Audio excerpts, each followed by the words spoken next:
part of Double P Media, doublepmedia.com. Spoiler alert, this podcast is going to be covering The Crown on Netflix, Season 3, Episodes 6 through 10. If you haven't seen those episodes yet, what we talk about is going to spoil you. If you want to listen anyway, that's cool with us, but you've been warned. It's podcast Lilibet. That's just my baby Charles. That's just my baby Charles. That's just my baby Charles. That's just my baby Charles. That's just my baby Charles. That's just my baby Charles. That's just my baby Charles. That's just my baby Charles. That's just my baby Charles. That's just my baby Charles. That's just my baby Charles. That's just my baby Charles. That's just my baby Charles. That's just my baby Charles. That's just my baby Charles. That's just my baby Charles. Double P podcast. Double P. What I like to call Double P. what I like to call Double P podcast. Welcome to Podcast Lilibet, your one and only podcast covering The Crown on Netflix. If you ask people, we're one of the few ones out there. You can find us on the Double P podcast feed, as well as a special Podcast Lilibet feed, both on Apple Podcasts. Please follow those podcasts in your app, and we would very much like it if you would leave a written review as well, because we're trying to reach out to people. You know, we're at the point now where I'm actually parroting chicken milk just to try and get a hold of people who are younger than us as I age right before your ears, and the only place that hair grows is my nose and my ears. This is the idea here. We're trying to reach out to more people so that you will download us, that you will not subscribe, because that indicates a paywall now on Apple Podcasts. Instead, just follow the podcast on Apple Podcasts or wherever you get your podcasts. We really need your help. Leave us written reviews and all of that good stuff. My name is Double M. Double M? Yeah, that stands for Matt Murdoch, and I'm the person who, on my watch, this whole place has fallen apart, the Double P Podcast Network. I'm the host that's actually the crack in all of it, and there's no way to wallpaper over the fact that I'm so bad. With that being said, let me introduce a couple of people who do know what they're talking about when it comes to this show. First of all, you might see her driving around as she goes back and forth from saving all lovable creatures, great and small, at her regular work. But when you do see her, she's always singing Starman by David Bowie. She's at Hunt Pants on Twitter. She's also not weird. It's just at Punt Pants. It's Holly. Holly, how are you? I am good. Matt, I am good. That wasn't weird at all. Moving on to our other podcast host is, of course, a gentleman who runs the Double P Podcast Network. We love him around here. He is our elected leader, but he's not one that ever achieved a clear majority for that leadership. And he'd definitely rather cut off all of our electricity, Holly, than pay us something. It's Bubba. Bubba, how are you? Sorry, I just went to the moon and...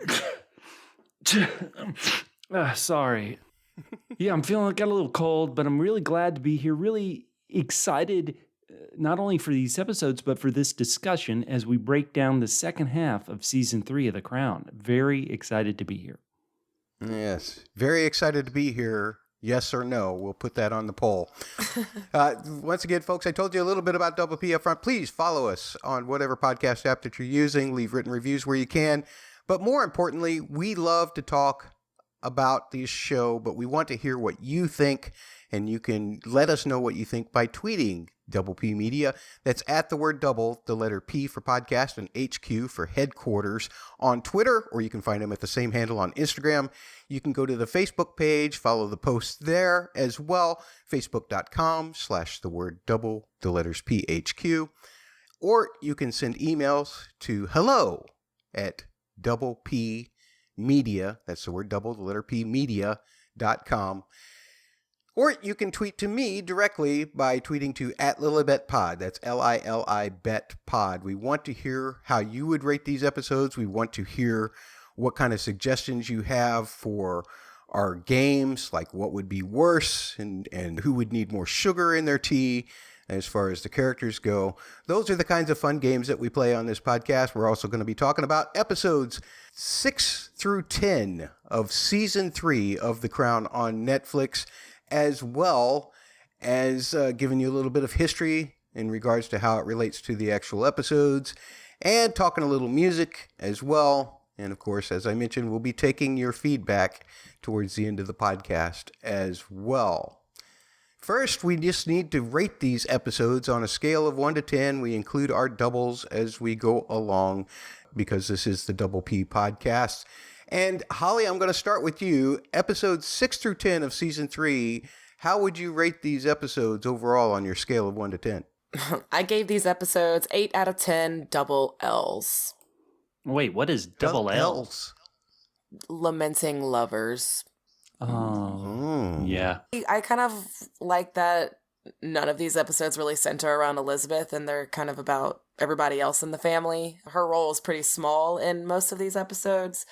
We really get to know Charles very well, and we get to see a lot more of Anne and their characters, and they're great. They're great and interesting to watch.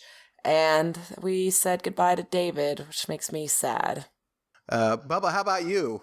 I'm very interested in this podcast because I have a very tough take, I think a very fair take, hopefully. And then once again, it's just my opinion, but I was relatively low on some of these episodes. I think they were kind of the worst episodes of the series so far. So for these final 5 of Season 3, I'm only going to go 7, what I like to call double W's out of 10. Double W's? Yeah, well, double W to me stands for Welcome Windsor. The Duke of Windsor saved the show from just a bunch of formulaic episodes. At a certain point, they were driving me crazy. A royal meets someone. Let's say it's a professor who doesn't necessarily like royalty. Or let's say it's a boring priest who's kind of vanilla, who the royal initially has trouble with. But then each person seems to see the value in the other, and they learn a life lesson. The end. Repeat, repeat, repeat. It's like I'm watching an old CBS show where it's like, okay, these are the beats we're going to hit. And it was really just driving me crazy. And then in that episode 8, I believe it was, we finally saw the Duke of Windsor, and I knew, and I said, okay, this is an episode that's not going to frustrate me. And then we add in Camilla and the situation which arises around her, and I'm engaged again. I'm like, oh man, okay, this is the show that I love. This is the show that I'm interested in. I personally feel that the final episode, because we hadn't spent much time with Margaret since her kind of spotlight episode earlier in the season, the fact that her marriage was suddenly in such a rocky place, it felt like here's a brand new issue out of the blue to me, even though I kind of could see this coming. So highs and lows in these episodes, I'm just going 7 out of 10. It's interesting that you put that last episode in that way, because I felt it was one of the strongest performances by Olivia Colman and by even by Helena Bonham Carter, simply because the last 15 minutes just totally floored me. I thought it was a perfect way to end a season. And I would counter your point about there wasn't, it seemed like it was just a jump to, and you said you could see it coming, but I think that it was made quite obvious at the end, the matrimony episode in season 2, that Tony wasn't going to change, and Tommy had told the Queen exactly what was going to happen. Right, but you don't believe, we almost feel like we should save this debate for the discussion of that episode. But what you're talking about is foreshadowing from last season. I'm saying there was nothing this season that really reminded us, or kind of, it didn't progress. It didn't, there's troubling signs, there are troubling signs. Oh, now it's officially over. It was, okay, it's over. Yeah, that's a point to be taken. I just felt like that kind of sentiment that was given to the Queen should have been carrying through no matter what you saw or didn't see, because this show does a lot of things that I do have problems with in terms of mixing history up or flat out making things up, which it seems like the further along we go in the show, the more things are speculation than based on documentable fact. But that doesn't stop me from giving this set of episodes 9.5 out of 10, what I like to call double Fs. Double Fs. Yeah, Faithless Phillips. No? Oh boy. Yeah, I think maybe that's why you like these episodes so much. Well, we could talk about that more, but Bubba, I don't know if you're going to be able to find anything that's not fitting the What's Worse category, but why don't we try and play this game that we play every week called What's Worse, where we take two situations and we try to argue out what would be worse of those two situations that happen in these episodes. We'll start by covering our polls from last time that we did a podcast where we argued several What's Worse. One of those polls being What's Worse, losing a limerick contest or dancing to coming home. And wow, there were 900 votes on the 100 Twitter. It's almost like 8 out of 9 people voted that losing a limerick contest was worse. They know the truth. Good work, voters. They do know the truth. I can't even remember what I said 5 seconds ago, let alone what I said 2 weeks ago. So I don't even remember who argued what or why. But the next poll that came up was what's worse, being the vice president or being vice queen, Margaret. It was 700 votes on the 100 Twitter, and it's almost like 6 out of 7 of you said it was worse to be Margaret. In the final poll, losing your job for political reasons or getting a crappy cake, that's a double C, and a pathetic painting, that's a double P, as parting gifts.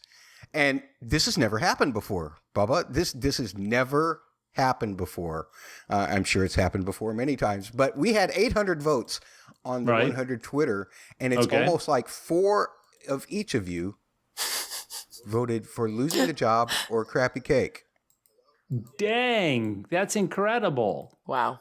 I've never seen a poll with so many voters come out dead even like that before. It's never happened.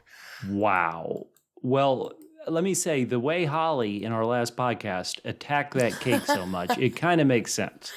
There were probably some people that were swayed by that cake argument. There was a lot of cake hate on that podcast. Exactly. I don't recall this. Exactly. I don't recall this at all. I don't recall anything. But I do recall that we're supposed to ask what's worse questions this time around. All right.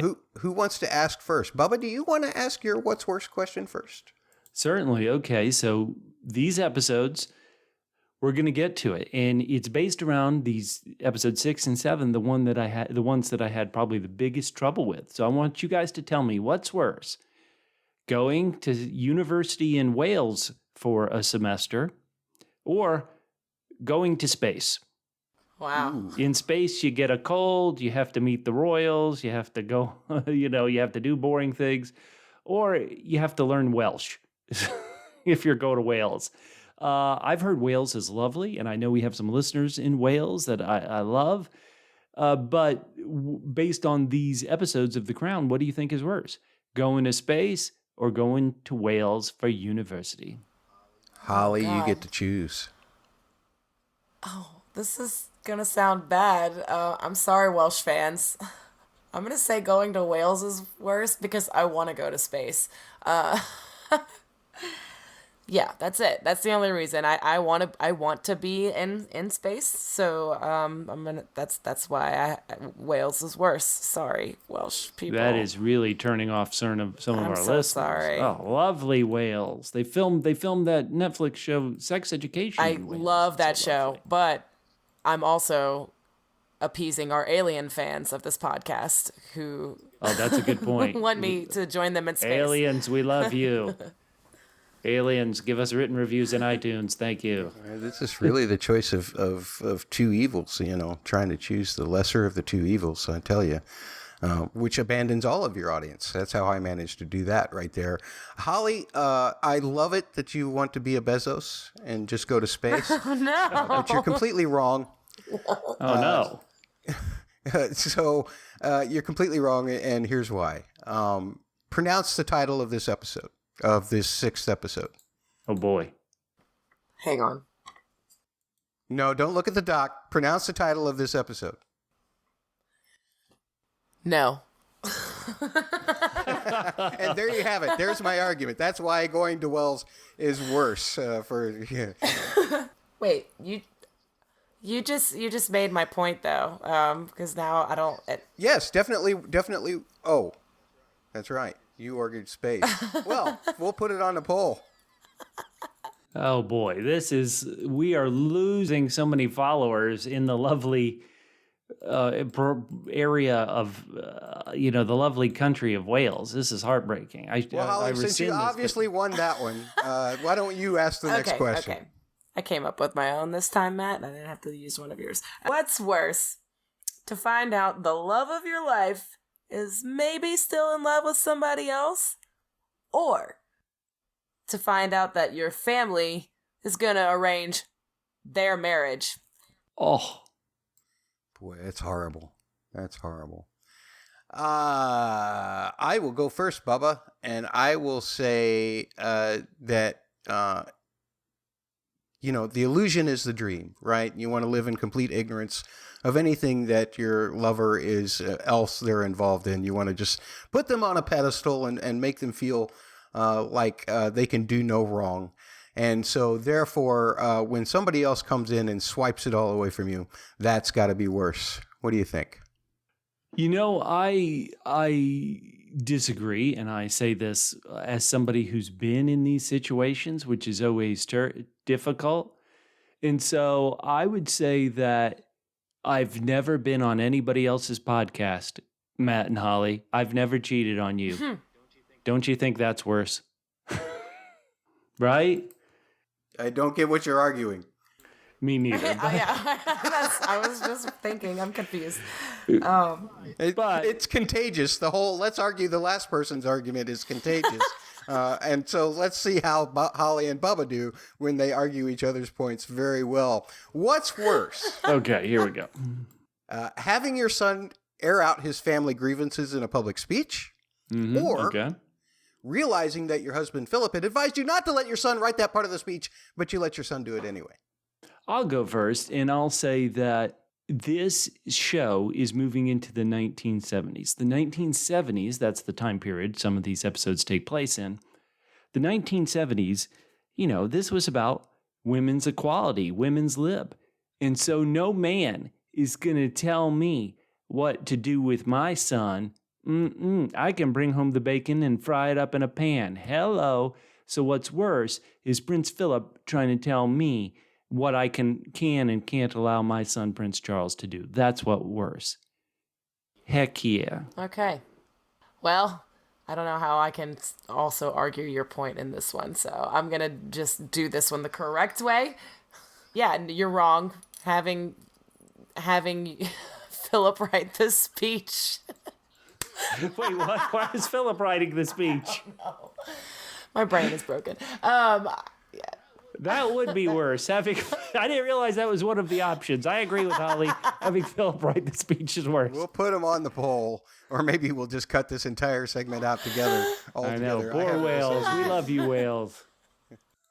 Scott, I'm really sorry. Let's talk about the new characters that we got in these episodes. As Holly mentioned right up front, we're introduced to Prince Charles, Elizabeth's firstborn, and, of course, heir to the throne. He is the heir apparent, played by Josh O'Connor. Definitely likes soft-boiled eggs and skips lunch. We did see him eating soft-boiled eggs for breakfast from back in Season 2, Episode 9, when he was having breakfast with Father Philip. That's a double F. And there's more information on that, which I will be happy to pass along in our show notes.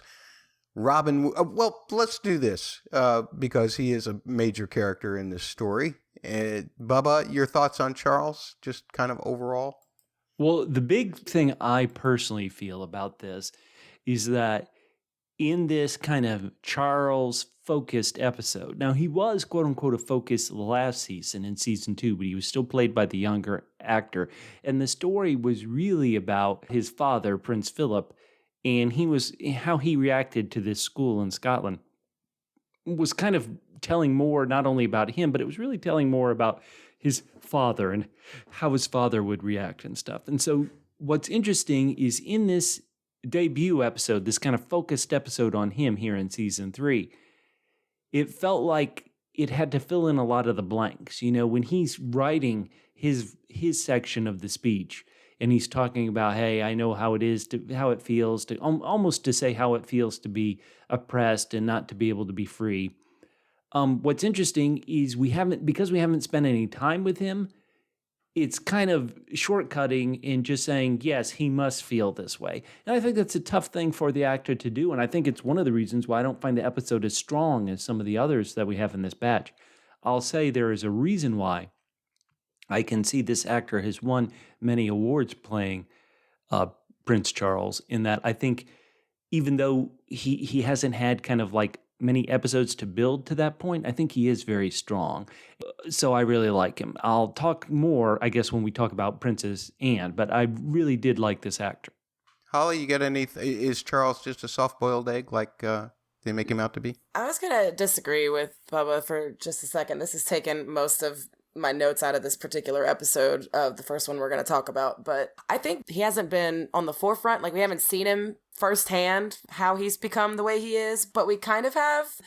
In the earlier seasons, they have a lot of flashbacks with Elizabeth and Margaret when they were young, and you could see how their relationship with their father was, and he was extremely loving and doting on them. And we don't ever see that with Elizabeth, even maybe a little bit before she became queen, but after she becomes queen, she really doesn't dote on them at all, on either of her children. They're just kind of there. If anything, Philip is the one that spends more time with them. So just, even though it's not really there, it's kind of there. We can kind of see, just watching Elizabeth go on in her years, she wasn't really there for them as a parent like her father was. And I think even though we don't see that through Charles's eyes as he's growing up, I was picking up on it, if that makes sense. Mm-hmm. Yeah. Well, and I can definitely see that. Bubba, I can also see your point too, simply because this is an extremely tough episode to drop this guy into, isn't it? The first episode is, anyway. I think you get more hints of consistency in who the character is as the second half of this season progresses, and you get towards, the Imbroglio episode.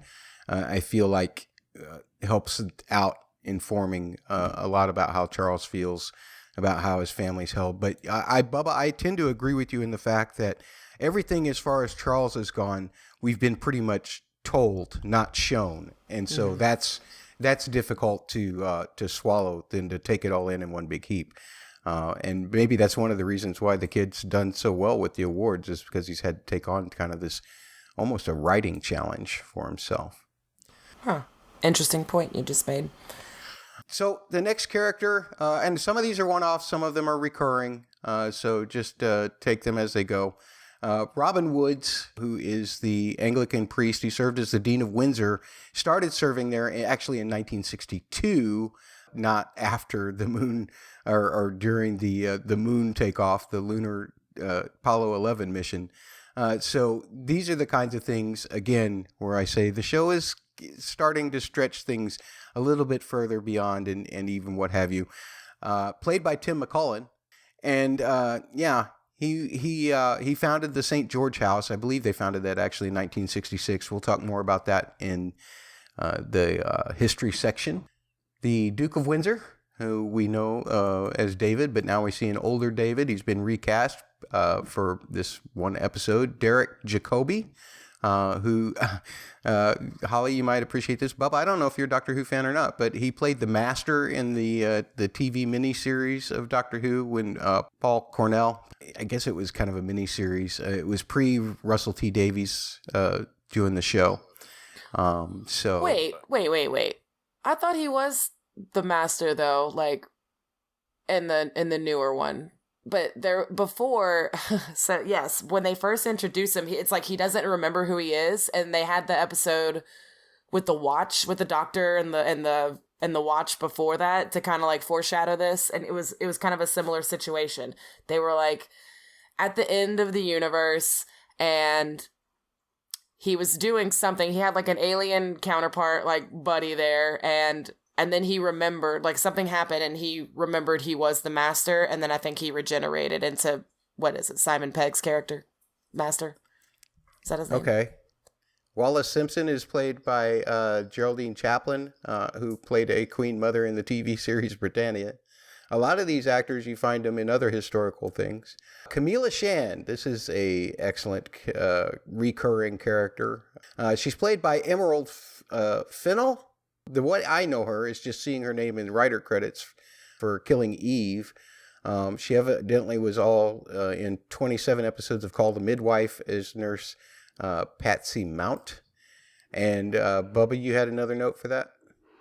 Well, yeah, she is, if everybody is famous, was preparing for the 2020 Academy Awards. Her film, Promising Young Woman, was nominated for Best Picture. And when I say her film, this actress who plays Camilla Shand, she directed it. Emerald Fennell directed Promising Young Woman. And so nice. What a great catch that she's in this show, and she's now, Academy Award nominated director. Great. Absolutely fantastic. I was right. He is credited for Doctor Who 2007. I said Simon Pegg, but I meant John Sim is the younger version of the Doctor he's going to regenerate into. And then that's the Master we see a lot going forward. But very cool. Boom. Andrew Parker Bowles is Camilla Shand's first husband, played by Andrew Buchanan. He played Mark Latimer in 24 episodes of Broadchurch. So is Broadchurch one of those that you watch, Holly? I've never seen it. I watched it, but it's been years, and I don't remember. It's been a long time now that I don't remember his character at all. Okay. Then our favorite piano-playing prime minister, that's a triple P, Edward Heath. He was the prime minister from 1970 to 74. Was the leader of the Conservative Party from 1965 to 75, and he's played by Michael Maloney. He also is one of these historical film actors. He was in a series called The Trial of Kristen Keeler, if you remember that name. From the Profumo scandal. She was the one who testified that ended up getting Profumo in all kinds of trouble, and getting that osteopath in all kinds of trouble, as well as Philip in certain ways. And Lucy Lindsay Hogg, that was the person that Tony had an affair with, played by Jessica DeGao, who I know, simply because I'm weird this way, I know her as the Huntress in the CW's Arrow. That's how I first met that particular actress. And I'll save the spoilers. But yeah, they ended up getting married. So I guess I didn't save the spoilers. You guys ready to talk about these episodes? Can't wait to dive in. All right. Season 3, Episode 6. Tywysog Cymru. Sorry, Scott. That's Welsh for Prince of Wales. It was written by James Graham and Peter Morgan, and directed by, here's another name that I'll butcher, Christian Schwalchow. Is that how you say that? I'm not sure. But anyway, it's a case of a quadruple C. Huh? Quadruple C? Yeah, Cambridge Charles comes a-callin'. Or a double P. Sure. Pouty Prince. Aw.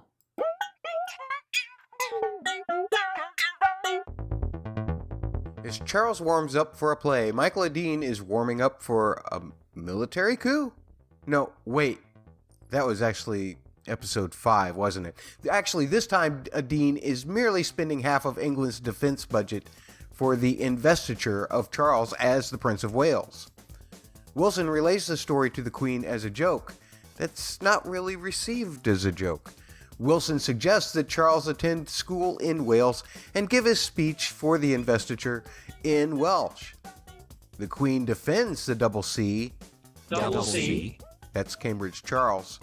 But Wilson's reasoning for asking eventually convinces her. Charles, however, is not convinced, and consoles Charles, that's a double C, with a kiss and a punch in the gut. Edward Millard, aka Teddy, gives a speech about self-rule in Wales, then finds out he's going to be the one that's teaching Welsh to Prince Charles. His wife doesn't like the idea any more than he does. The only thing that he finds promising is that the speech will be made in Welsh.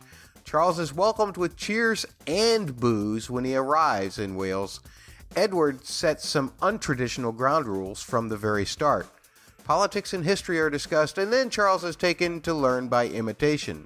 We're not sure exactly what he's imitating based on the reaction of everybody around him. He isn't sure if he's going to make any friends in the dorm either. He calls Anne to get cheered up, then he goes to a dinner with the university higher-ups. He's not able to answer anything relevant to the questions asked. Him and his teacher begin to translate the speech that he'll make. That goes poorly too. As does the actor activities, that's a double A, that Charles tries to employ to cheer his teacher up. Charles ends up getting a double S. Double S. That's a scholarly scolding regarding his lack of awareness of the Welsh. Feeling failure, that's a double F, Charles finally finds the library and starts doing some real research, a double R. Can't seem to get away from the doubles. Elizabeth and Philip talk about the speech and whether Charles should help write more of it and how different he is from his mother. Charles goes to Teddy and tells him he's learning about Wales. Teddy invites Charles to dinner. Edward's wife does not like this at all. Charles does develop a relationship with their son with some counting in Welsh. As Edward teaches Charles about what it means to be Welsh, Charles teaches his hosts about not having parents present in his life, though he doesn't do so really intentionally. Charles gets his speech together and asks Edward to translate some bits that he wants to add. And on July 1st, 1969, Charles prepares to give his investiture speech. Uncle Dickie Mountbatten visits him beforehand to help him get dressed. The Queen and the family arrive. Elizabeth leads the ritual and mystique, and afterwards, Charles gives his speech. His addition is very moving for Edward and his wife, who watch from another location. Before Charles goes on a 4-day tour of Wales to shake hands and listen, he says one last goodbye to Edward, and he leaves a parting gift of double A's. Double A. Again, that's actor activities. And after Wales, he returns to Buckingham Palace. Elizabeth, having read the translation of Charles's speech, is a little miffed at Charles. So what we have here is the Queen Mary of Tech argument yet again, this time between mother and son, and it ends very cold. We return to Charles at Cambridge, performing Shakespeare's Richard II, Act 3, Scene 2, with Anne in attendance, and that is how the episode ends.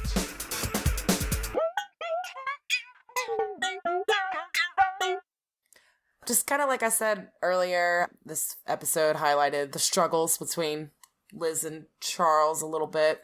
I feel we see a lot of Elizabeth when she's young getting a lot of attention from her father when he's the king, while he's the king, but we don't see that when she becomes queen, and I think that has had an effect on him.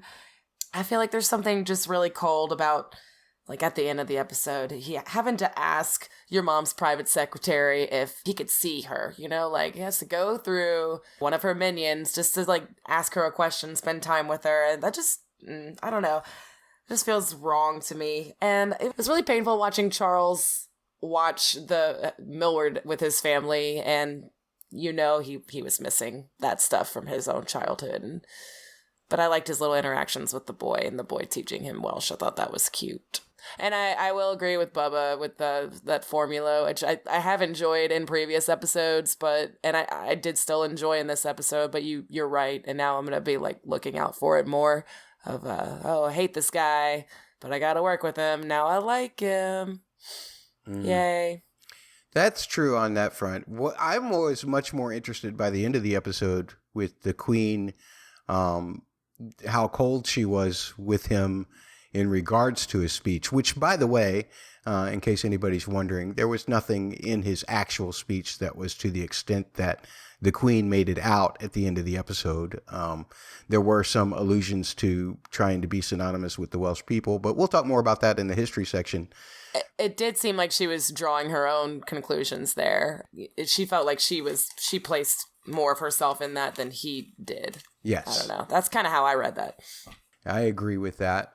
Well, what I want to stress is that all of Holly's points were 100% accurate when she's talking about that cute moment between Charles and the young boy. Everything she said is correct, and yet as soon as the episode started, it was like, I know the beats of this episode. I know exactly where it's going. And the whole time I was watching the episode, I was thinking to myself, boy, I would really love it if they didn't get along, if he and this professor never kind of came to any sort of agreement and never any mutual respect, and in no way kind of helped the other learn and grow and stuff. And yet, because I knew it was going there, I was just waiting for the beats.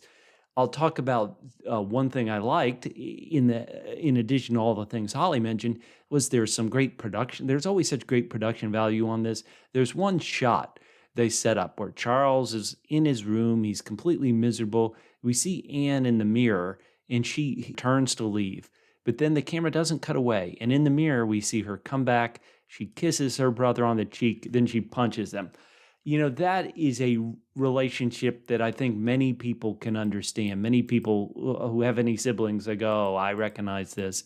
Mm-hmm. And so even in this episode where I'm so tough on this quote unquote formula that keeps driving me crazy, there are things to like, but there's also, you know, life isn't so clean as this. And the fact they have so many episodes where it is this kind of formulaic beat about, okay, something's going to happen. I even made note on the counter of my episode to be like, okay, 24 minutes in is when their relationship, Charles and this professor in Wales, when their relationship hits the bottom, hits the nadir, when it's like, okay, now it's to build it back up and things are going to be great. You know, I'm of two minds about it, but because I know the highs this show can hit, even the good things in this episode didn't overcome that kind of formulaic issue I had with it. I understand that, Bubba. So it didn't affect you because a lot of times we've seen that formula being played out on the foot of the royal. They don't like this person who's an outsider, and then they kind of let him in. They get to know him better. The fact that it was flipped around on the other side, yes, I agree. It was still formulaic. But I loved seeing Charles realize what he had done and do the work, which I think separated him from some of the other royal activities that we've seen other members of the royal family do. He saw that he had totally offended this guy by not knowing anything about where he was going, which how do you not learn anything about where you're going until you get there? But nonetheless, I guess it could have been short notice or what have you. But once he realized that he was being so offensive to the guy, he was the one who turned around and put in the work. He doesn't have that same kind of maybe he came in there with that same kind of royal attitude that we've seen some of the other royals have. But he was the one who turned around and went to the library and learned things and really worked on the speech. And that was one of the things that made the episode much more interesting to me as opposed to, I guess what I'm saying is I could look past the formula to see the character development in it. Yeah, I'll just say that I knew Charles would not be a jerk. I knew he'd put in the work. You know, like it was so obvious that once again it just drove me crazy. Okay. Great acting, but from everybody, really kind of interesting story. It's just if I hadn't seen this formula so many times, you know, if this was like the first time this formula was run in this show, I'd be like, oh, okay, that's really good. But this time, boy, it was tough for me. And in the spoiler alert in the next episode as well. Okay, fair enough. One other thing that I just want to say, a theme that I've talked about way too much on our podcast already, but that duck shoot theme from the very first season, we heard it very prominently during this Charles's speech, and this was a newly orchestrated version. The arrangement was different, and it was just absolutely beautiful. It made that scene much better for me than it probably would have been otherwise. And it had even this new little counter melody in it, which we'll hear produced several times throughout the course of the rest of the series that we have so far. Once again, I want to point out things I loved, as I'm so tough on the episode as well. I loved the fact that Prince Charles didn't know Llewellyn. I thought that was brilliant. That was even if this is made up, if this story isn't true, it felt like a real life moment. And so that's the spark I'm looking for in this docudrama about real people's lives. I loved that moment as well. Excellent. I liked watching the crowd turn during his speech. They went from kind of booing and then by the end of his speech, they just looked thoughtful and stunned. That it seemed to go across pretty well. And then I was kind of sad we didn't get the whole speech. You know, they kind of mute him as he's talking, and I was into it. I wanted to hear more of what he had to say. But I thought that was a nice moment. Yeah, excellent point. As I brought up in the last podcast, you know, again, Aberdeen is in Wales. And while we know the real root of some of the nationalist tension, you can see how even things like what the professor showed about, you know, flooding out that town or whatever, just to get water to go to Liverpool. Those are the kinds of things that it makes you understand the Welsh stirring was happening, especially at that time that Prince Charles did his investiture. You mean Aberfan? Aberfan, yeah. What'd I say? Okay. Aberdeen. Oh, sorry. Aberfan is what I meant. Here we go. Now they're going to be pissed off at the States. Thanks a lot, Matt. God, we were really... I've now angered the Scottish as well. I know. With that, I should sneeze my way out of this episode and move on to Season 3 episode Moondust, written by Peter Morgan and directed by Jessica Hobbs. And it's a case of the quadruple M. Quadruple M? Mountbatten, messy midlife moongazing.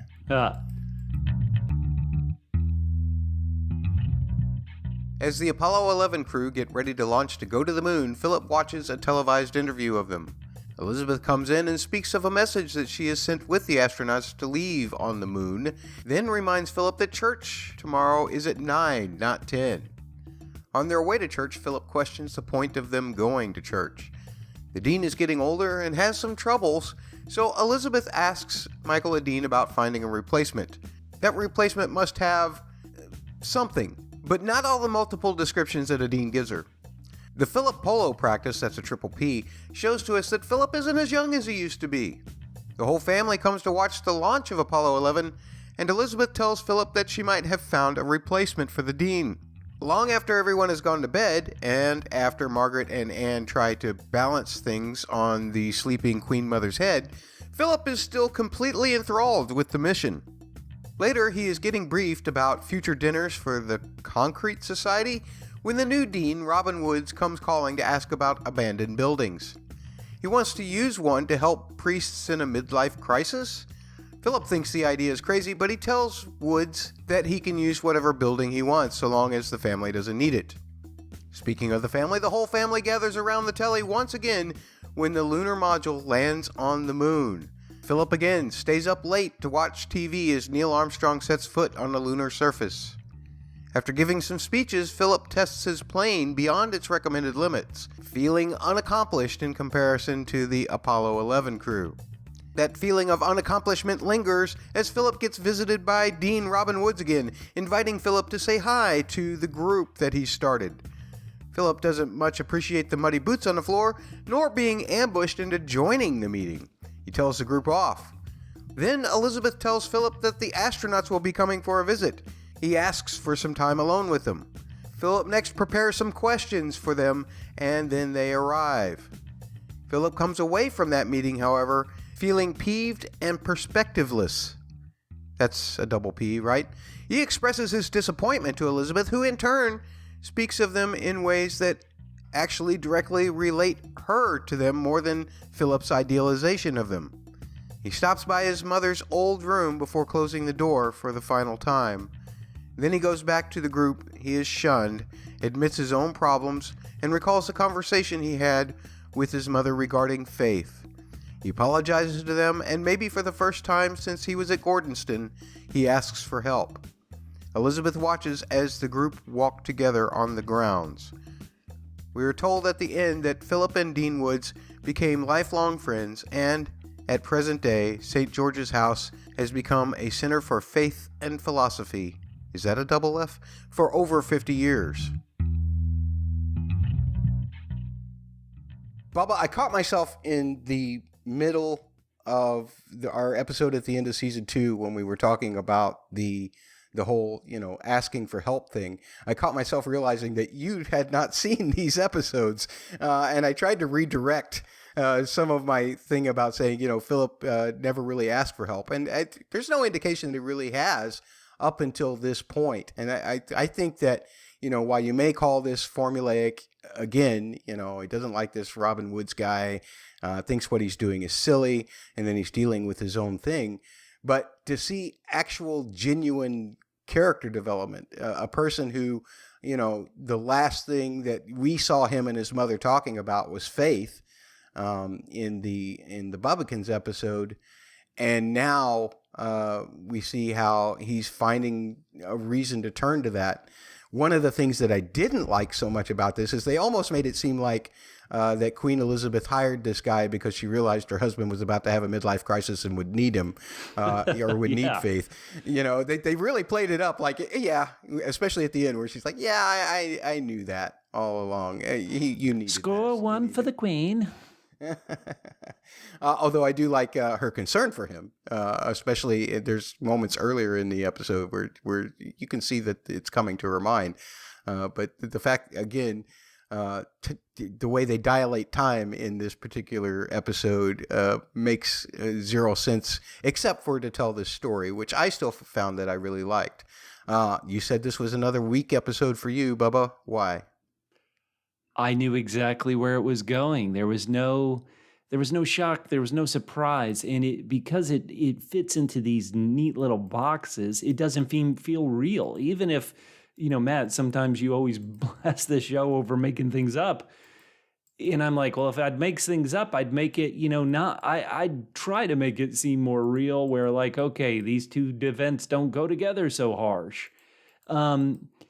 I paid a lot of attention to this specific episode because the actor, you mentioned him earlier when you were talking about these new people, Robin Woods, he's going to be a very important character in the upcoming series Magpie Murders, which we'll probably be podcasting about in 2023. So I focused on him a lot, but he is so milquetoast kind of boring.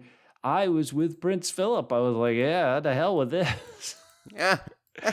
And once again, I was watching the episode, and because I could feel it going where it was going, I kept praying it would turn left when it was trying to turn right. I was ready for this not to pay off at all. I also have to be completely honest, am ready for more episodes about who I consider the series. For me, this series has always been about Queen Elizabeth, but in so many of these episodes, she's tangentially in it. This really was a Prince Philip episode. Mm-hmm. And so it's like, where is she? When we have the first two seasons, and it feels like there are three main characters. There's Elizabeth, Prince Philip, and Margaret. And now we have to, and yes, there was Lord Mountbatten and the Queen Mother and all these other characters, but it felt like there were three primaries. And now when we get to this season 3, where we're having to make room for, hey, there's also Prince Charles as a major character, Princess Anne as a major character, it felt like certain characters were getting squeezed out or their time was getting limited. I mentioned how Margaret at the end, it felt like we really hadn't spent any time with her for a while. Why? Because we had to service these new characters. And this episode, the one thing I'll say about it positive, is a positive thing, even though I felt that I knew exactly where it was going and it went exactly where I thought it was going, is I think that in the past we've talked about Prince Philip and I've always used, the masculine. Oh, a man's got to do this. I really think this issue is genderless in a lot of ways. I think everybody listening to our podcast can have goals. You can have, dreams. And you may reach, your midlife crisis in your 40s or 50s or whenever, and suddenly start looking back and be like, oh, I never pursued this dream, or I pursued that dream and that goal and it failed.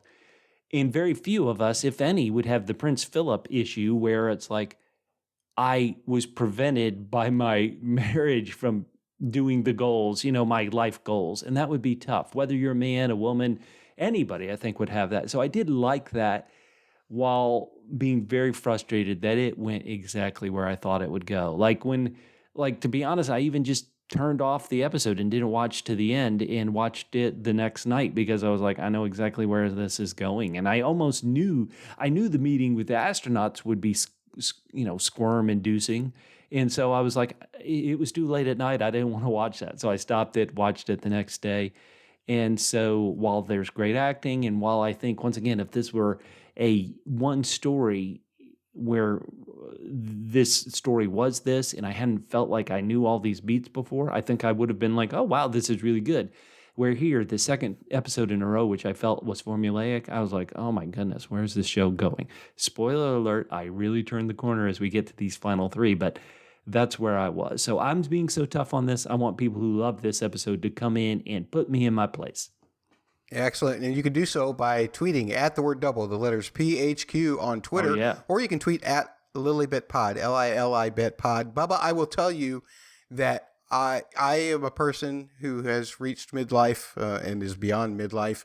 And all of my dreams have came true, including podcasting Wonderful. with you and Oh, Holly. man. Oh, Holly, man. what about Holly? What about you? What did you feel about this episode? I really liked it the first time I watched it when this season was released, but I'm kind of with Bubba on it. I don't think it was entirely predictable for me for my first time watching like it was for you, Bubba. But on the second watch, I was like, man, I remember liking this episode more the first time than I did the second time. What I did see coming, it was like that "Don't Meet Your Heroes" theme. Yeah. That was so cringy. And when they turn it around and they want to ask him about like all of the questions he gets probably asked all the time, like what's it like living here and doing this and blah blah blah, and he's just like, oh god. I could also relate to him at the beginning of the episode when he's just bored in church. Sorry, church people who like to go to church. Goodness.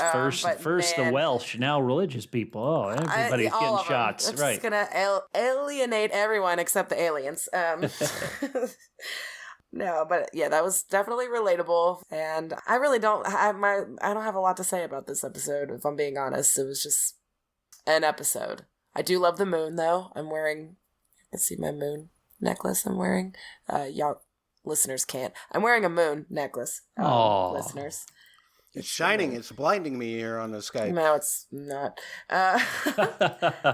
I thought of 2 points. Go for it. One, Matt, yes, you always talk about these discrepancies with the timeline and stuff and how they bother you. And I didn't realize until reading the notes that there was such a gap in time between this. And this is the first time that it has bothered me, knowing that now, that these things don't really match up. And I get it. But yeah, it's like, oh, that's quite the gap.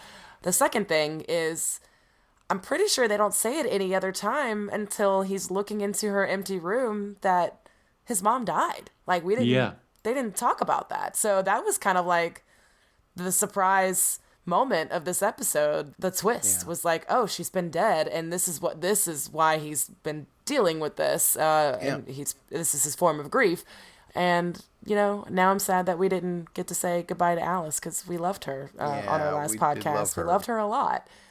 And finally, I will say, as many problems with this episode as I have, I'm enjoying not having to hate on a problematic Philip so much this episode. Like, he was kind of rude to those guys the first time, but at least he's definitely matured. And I don't have to hate on him like I did in our season 1 and 2 coverage. So yeah, that's a great point. You think about it, back in the episode prior to this one, the 5th episode, which was mostly about Lord Mountbatten, the only idea that you even had a clue that this bit was about Alice was, A, if you knew the history of it. She died in December of 1969, which would have been several months after the Apollo 11 mission, but... B, no, I'm mad again. Sorry. I didn't know that. B, I guess they gave a little bit of a clue when Lord Mountbatten came to visit her, and she was talking about being old and she wasn't going to be there much longer. But that was about it. So, and that was, again, those events were strung all over the place. Well, I do want to say, once again, here I'm bashing it. I wanted to say that, once again, even though I knew where it was going and it was just frustrating me, the one kind of writerly thing I did like was how Philip chastigates these guys in the church. He's like, hey, listen, go out and do something. Don't sit around talking. What did Philip want to do? He wanted to sit around talking with the astronauts. And so I thought that was that is a clever idea. It is once again a writerly idea of, okay, hey, this is the way this is going to go. And so, I'm tough on it. Listeners, I hope you are not tough on it. And once again, I really do want somebody to come in and say, I loved it for these reasons. So don't feel free to reach out to us. My opinion is not, quote unquote, the right opinion. It is just one opinion. And so talk to us and let us know. Wait.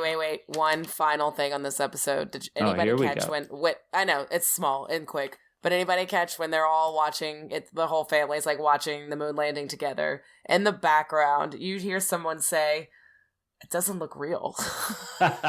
Yes, that was great. So finally they did something real on the crown. So finally they revealed the truth. Oh no. Historical accuracy found in the crown regarding right, finally. the NASA mission, Apollo 11. Yeah. How about Season 3, Episode 8, Dangling Man, written by David Hancock and Peter Morgan, directed by Sam Donovan. Here we go.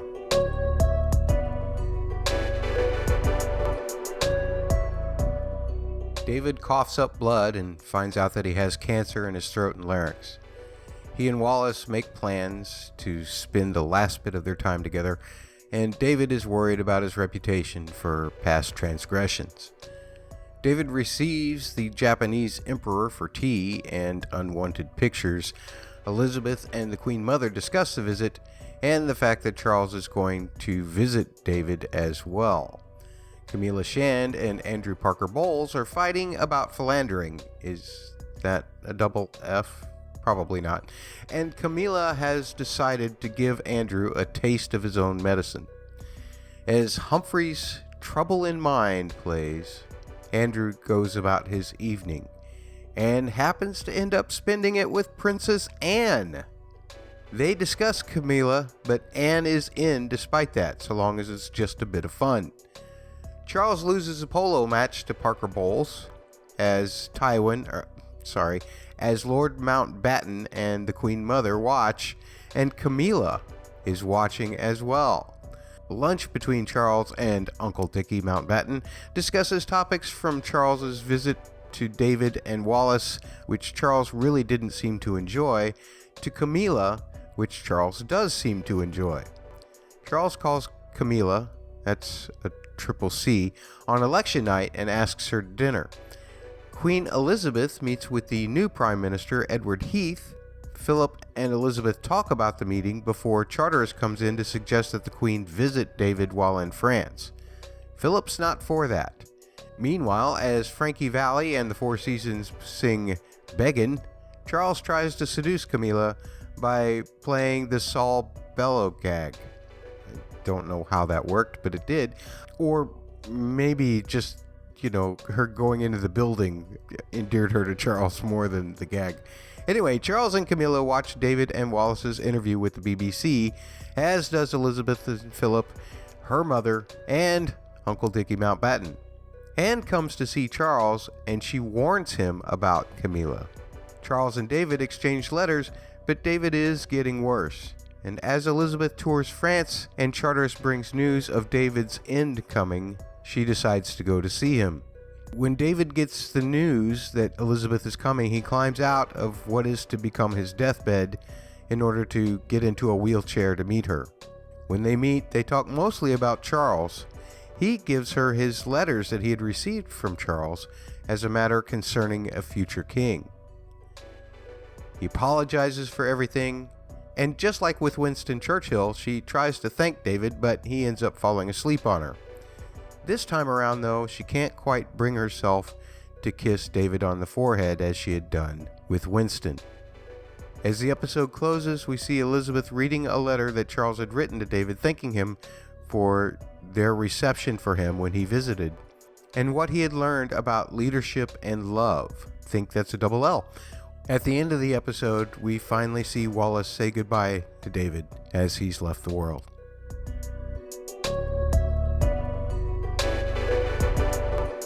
Okay, so here's where I turn around on the season. I feel really good. The first thing I want to say, though, is before we talk about David, who seeing him signaled to me, okay, this won't be formulaic. David is such a wild card. This will not be formulaic, even though admittedly there were some formulaic bits in the story of this as well. But the big thing is I'm looking at these actors playing Camilla and Parker Bowles, and I'm just looking at these two actors and thinking, especially the actor who was playing Parker Bowles, I'm like, dude, this guy looks way too old for them. I'm like, wait a minute, weren't these all like post-college or college-age kids? And this guy looks like he's my age. And so it led me to Wikipedia to find out that, hey, Parker Bowles was 8 years older than Camilla, 9 years older than Charles, and 11 years older than Princess Anne. And I was like, oh, wow, okay, I guess they did cast the right guy, because he did look a lot older. And What's wrong with that? nothing's wrong with that. Nothing's wrong with that. But my own assumption was, oh, if they're playing, if they're playing polo together, that the way I would think about it is if polo was a sport, it's like, hey, it's like a college sport, a university sport. And so we're all playing it together. And so we're all in university. Wait a minute. Is this guy part of the faculty? And so it led me to research, oh, this guy is like a decade older than them. Okay, that makes sense. I'm just gonna miss David a lot. And they bring it up, I think, in the next episode, but just the parallels between David and then Charles and then down to like Harry for this generation of royals. It just kind of was like a continuing pattern. Even though the things don't work out the same for all of them, but I like these themes of David and Charles both being individualistic and they want to choose the person they love over some of their royal duties. And I also really appreciated when Liz finally decided to go visit. I was going to be mad at her if she didn't. But how David has seemed to he's kind of gotten over it. You know, he's kind of gotten over the bad taste in his mouth of his niece being the queen, and the way he gets so excited when he finds out that she's coming. He has to get out of bed and get dressed immediately. And then when she arrives, how much he struggled to stand up to get out of that chair. It was really moving, and you can tell it was sincere for me. I felt it was really sincere. He genuinely was trying to show her the respect that he felt she deserves as the monarch, and I thought it was sweet. And then we have another parallel of him kind of falling asleep as she's like talking to him and saying nice things about how, you know, she was bitter at first, but now it's become a blessing, and he falls asleep. And it reminded me of that episode with Churchill when he died, and a similar thing happened. I think we just talked about that in the last episode of the podcast. So that's what I got.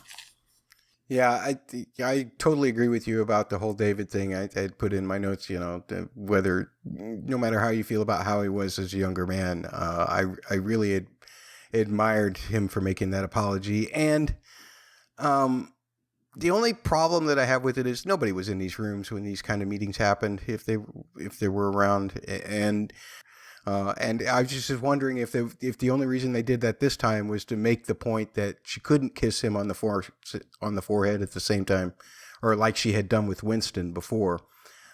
She started to, and then she pulled back. So they made a big point of that, which again tells us how she actually, you know, even though he was her uncle and she did probably love him, that she still hadn't quite forgiven him. That's the way that I thought. No matter how much he asked for that apology, she didn't completely accept that apology, which is something that I found really interesting. And again, good character development for me. This relationship with Charles and, do you call him Uncle David? You know, because it hasn't been established, because we really haven't spent any time with Charles, I don't remember us having deep scenes of them together. So them suddenly having a deep relationship feels to me as a viewer like it comes slightly out of the blue, and it would be stronger if we had seen scenes of them together. But that doesn't take away from this episode just being stronger. This episode going in messy ways life is. When people are in relationships, they're always messy and difficult and unique. And that makes it tough to be formulaic. And so I loved it. The show has these writerly tricks. In this episode, it was the speech that Queen Elizabeth is giving to commemorate the fallen soldiers from World War I, the Great War. In some ways, it works as a statement on her relationship with her uncle David. So, really strong, really good. You knew, dare I say it, when Martin suggests something, it's quote unquote the right thing to do. When he's like, hey, you should go visit Uncle David, I'm being very informal here, but when he's saying, hey, he's dying, you should go see him, despite all the terrible things David has done, we are people who, or at least I should say I am, I don't want to paint anybody else with this brush, we are people who are like, this is family. You do kind of bite the bullet on certain things for family. You do go, no matter how much a sibling, a relative may have, frustrated you, done terrible things. You do stand up for family. Family does stay strong. House Bubba is strong. And so I knew she would go. I knew it was the right thing to go when Martin said it. I thought to myself, well, he's dying. Come on, just go. But that doesn't take away from the powerfulness of it. This episode, to me, got the back half of the season back on track. I liked it a lot. Yeah, Derek Jacobi's performance was really, really good. Oh, so this guy, he's got over 160 credits on IMDb as an actor. We've all seen him in a million things, but to me, one of his overlooked parts is in Dead Again, the Kenneth Branagh film, which is so great. And yeah, losing him has been a heartbreak, but seeing him in this is like incredible. And I say losing him, he's apparently still alive. So that's a fine for killing somebody who's still alive. Apologies. So the undead are mad at us too, along with the Welsh and the Scottish and everybody else. What was it that Holly attacked? Something else. Right. Christians. Church-going Christians. Yeah, just church-going Christians. They're on the list. They made the list.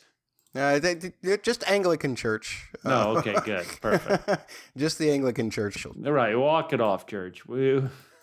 I want to come back to what Bubba just said about we didn't really get to see David and Charles spend time together, and and that would have been really great, and I wish we could have as many, if not at least a few more scenes like Uncle Dickie and Charles together. That just would have been really point. nice. Yeah, good point. Yeah. And or all of those letters, like why didn't we get like at least a voiceover of those letters, like going back and forth to each other, because we know David's letters are the bomb. So I would have really loved to have heard some of those letters, and I find it really interesting that he gave them to Elizabeth.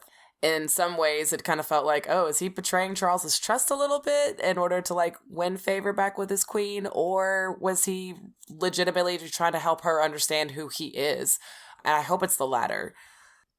And then I guess, go ahead. Well, I was just thinking that, David struggled for so long, his entire life, from the time that he abdicated, in regards to trying to find an independence in the royalty. He kind of liked all of the favors and everything of it as well, but kind of like Margaret.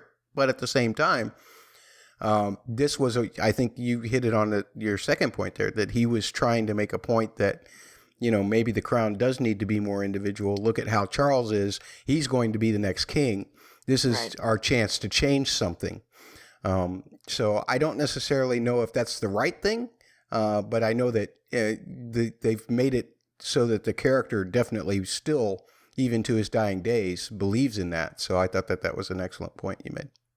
Okay. Well, and to be fair, I think this is a step in the right direction that she does take, as we could see in the next episode. But there were a few other things in this episode that kind of go back to my point. I was talking about their mother-son relationship. When he's talking to Camilla, I wrote it down. How he describes living his life. It's not an existence, it's a predicament. He's both free and imprisoned, superfluous and indispensable. Wait, was that at the dinner? Yes. Until she dies. Well, he was doing all that to set her up for the card. That was all a setup. That's why they laughed about it. Was it?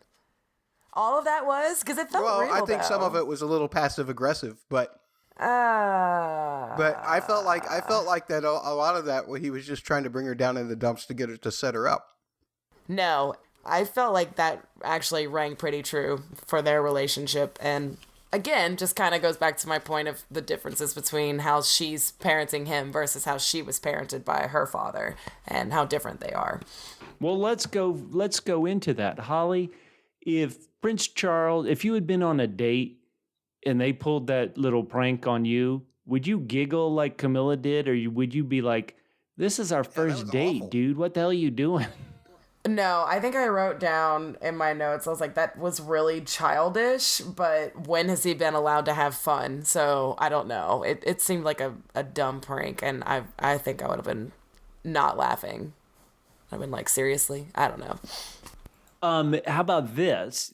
And this ties in a bit of history. And you know what? Hold on. My question I'm going to ask after we talk about the end of part 1 of the Charles and Camilla romance is it really love? Does Charles really love her? Let's talk about that. But let's admittedly wait till we get to those episodes down the line. Okay. Moving on to Season 3, Episode 9, Imbroglio, written by the showrunner Peter Morgan, directed by Sam Donovan. And it's a case of mother meddling. That's a double M. The episode opens with David being brought home to England to be laid to rest. Afterwards, Wallace gives Charles a gift that David wanted him to have and some advice. Watch out for your family. Charles tells Camilla that he does feel like his family is conspiring and that he is just like David. We travel back in time to 1925, where a young boy named Edward in Kent gets a piano as a gift. As the boy plays Chopin's Raindrop Prelude, we move forward to events in 1972 where mine workers are demonstrating and striking. The Queen watches on the telly, and we find out that the young boy has grown up to be Prime Minister Edward Heath. Elizabeth questions Heath about the strike, and he dismisses it as something that will pass. Philip tells Elizabeth about how Heath never married. He also tells her it's her turn to give the anniversary speech for their 25th anniversary. She talks about Charles's letter to David. Philip also says that Shan shouldn't be considered as a consort for the prince. Despite that, Charles is considering Shan as a consort, as he calls her from naval training, but it turns out that she's hanging out with Parker Bowles again. Mountbatten comes to visit Charles, and Charles tells him that Shan is the one. Mountbatten sees the trouble in that, and he goes to the Queen Mother. They agree that he will get the Admiralty to send Charles overseas for 8 months, while she takes care of the Shand and Parker Bowles families. The negotiations between Heath's government and the mine workers breaks down completely. Heath has come up with a power conservation battle plan, which Philip really doesn't approve of that much. And as Heath announces his plan, lamps are replaced with candles all over the country, including at Buckingham Palace. The Queen Mother talks to the Shands and to the Parker Bowleses, and Charles is given an assignment, which sends him speeding home. He chews out his mother Elizabeth for being separated from Camilla. After he leaves, Elizabeth has Mountbatten and her mother summoned. After a debate about whether Charles should be allowed to love Camilla, the Queen is informed about Parker Bowles and Shan. Anne is called to the palace, and she apparently really likes Bowie's Starman, as she sings it in the car and in the halls of Buckingham on her way to the meeting. What she doesn't like is inquisitions, but she elaborates to her mother and father and grandmother and Uncle Dickie about Parker Bowles and Shan, hoping that it wasn't too emotional for them to hear. In a Queens-only discussion, Elizabeth and the Queen Mother make a plan to tell Charles that Parker Bowles and Shand will marry. Uncle Dickie gets decided as the messenger. He delivers the message to Charles as Elizabeth watches, and things are getting worse in the country in regards to the energy crisis, and Charles is calling Shand. She tells him that she feels for Charles, but it seems that it's better in the long run if she marries Parker Bowles, which sets him to thinking. Meanwhile, Elizabeth is telling Heath that he's mucked things up with the crisis. Getting towards the end of the episode, the 25th wedding anniversary party is about to begin, with Elizabeth worrying to Philip that they will cause a rift between them and Charles for what they've done. And as Prime Minister Heath plays Beethoven's Moonlight Sonata, Elizabeth gives her anniversary speech and a montage of Camilla and Andrew marrying, Charles going to his post, and Wallace still grieving over David ends the episode. Holly, I really loved that first shot. I mean, I'm just a sucker for some of the shots that they do in the show. One of the reasons why I think it gets, so much praise.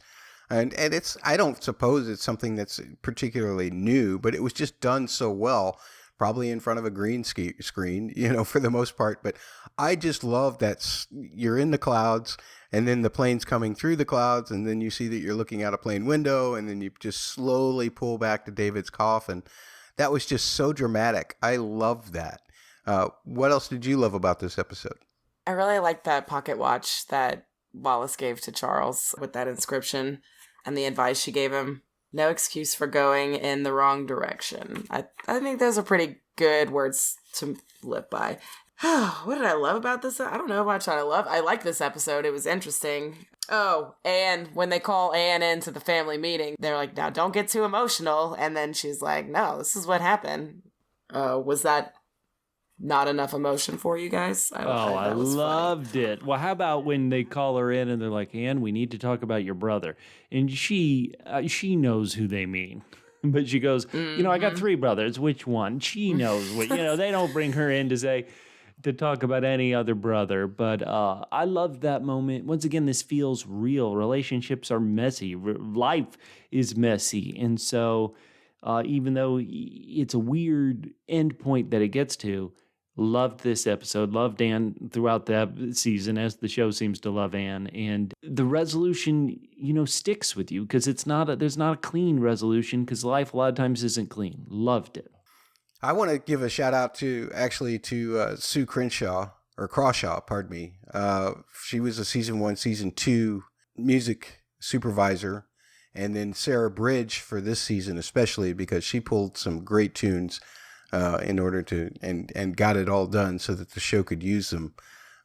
Because that whole sequence, I mean, you might call it time filler or whatever, but just that whole sequence of Anne just refusing to let go of that song, even as she's strolling through Buckingham Palace. I just absolutely love that about Anne. And that scene with all of the parents and everything at the end. The way she says boogie when she's singing and just like, I don't know, I can't do it, but it's amazing. Man. I just love the humming, man. I thought that was fantastic as she was going up the steps, through the hall. I hated that this prime minister. I don't like him. He was... Oh, boy, the show hated him, too. The show is just presenting him as the worst. This poor guy, this guy in history. Poor guy. I know from personal experience that all piano players are absolute jerks. So I thought they did an excellent job. They did an excellent job portraying Edward Heath as a jerk. Right. Truth and royalty. Good point. Well, it actually reminded me a lot of like the relationship between boomers and millennials, this whole self-made man argument where, so sorry, but the boomers had it a little bit better. Their school and houses didn't cost nearly as much as they do now. And I don't know. So his whole spiel on that just kind of pissed me off because I'm thinking about it in modern day terms a little bit. And yeah, he was self-made man, but too good to like have coal dirt on his fingers. He had to use that handkerchief to like clean his hand after he picked up the coal. I don't know. He was just such an entitled jerk. I didn't like him. Well, after insulting Christians, naturally, baby boomers were going to be the next okay boomer. Get it in this podcast. No, that's what you do when you need that Instagram audience, Bubba. She's right on the right track there. All right. Well, Instagram, forget that. TikTok, let's go. Oh, boy. I'm already behind the times. That's how fast or how much I managed to keep up. Does anybody hate Queen Elizabeth's mother more than in this particular episode? Is this the episode that broke you if you were trying to hang on to any hope of liking her at all? No, I never kind of liked her, Matt. I know in that one episode you were like, oh, there she is in Scotland buying a castle. Oh, this lovely old lady. And I was always like, okay. Not good. No parent should get so involved in in their child's relationship or their grandchild's relationship. I mean, oh my God. But, okay, let's get to my question I just asked a second ago. In the end, did what they, once again, I really believe this, some of this, or I'm hoping for everybody's sake that some of this is show creation stuff, did in the end, in the show's world of this, is that for the best? Like, Charles was never going to see, hey, she's still clinging to this other guy. And so in the end, it's almost good that it happened because he could wise up. I think that the show wants us to see that, again, you want to talk formulaic.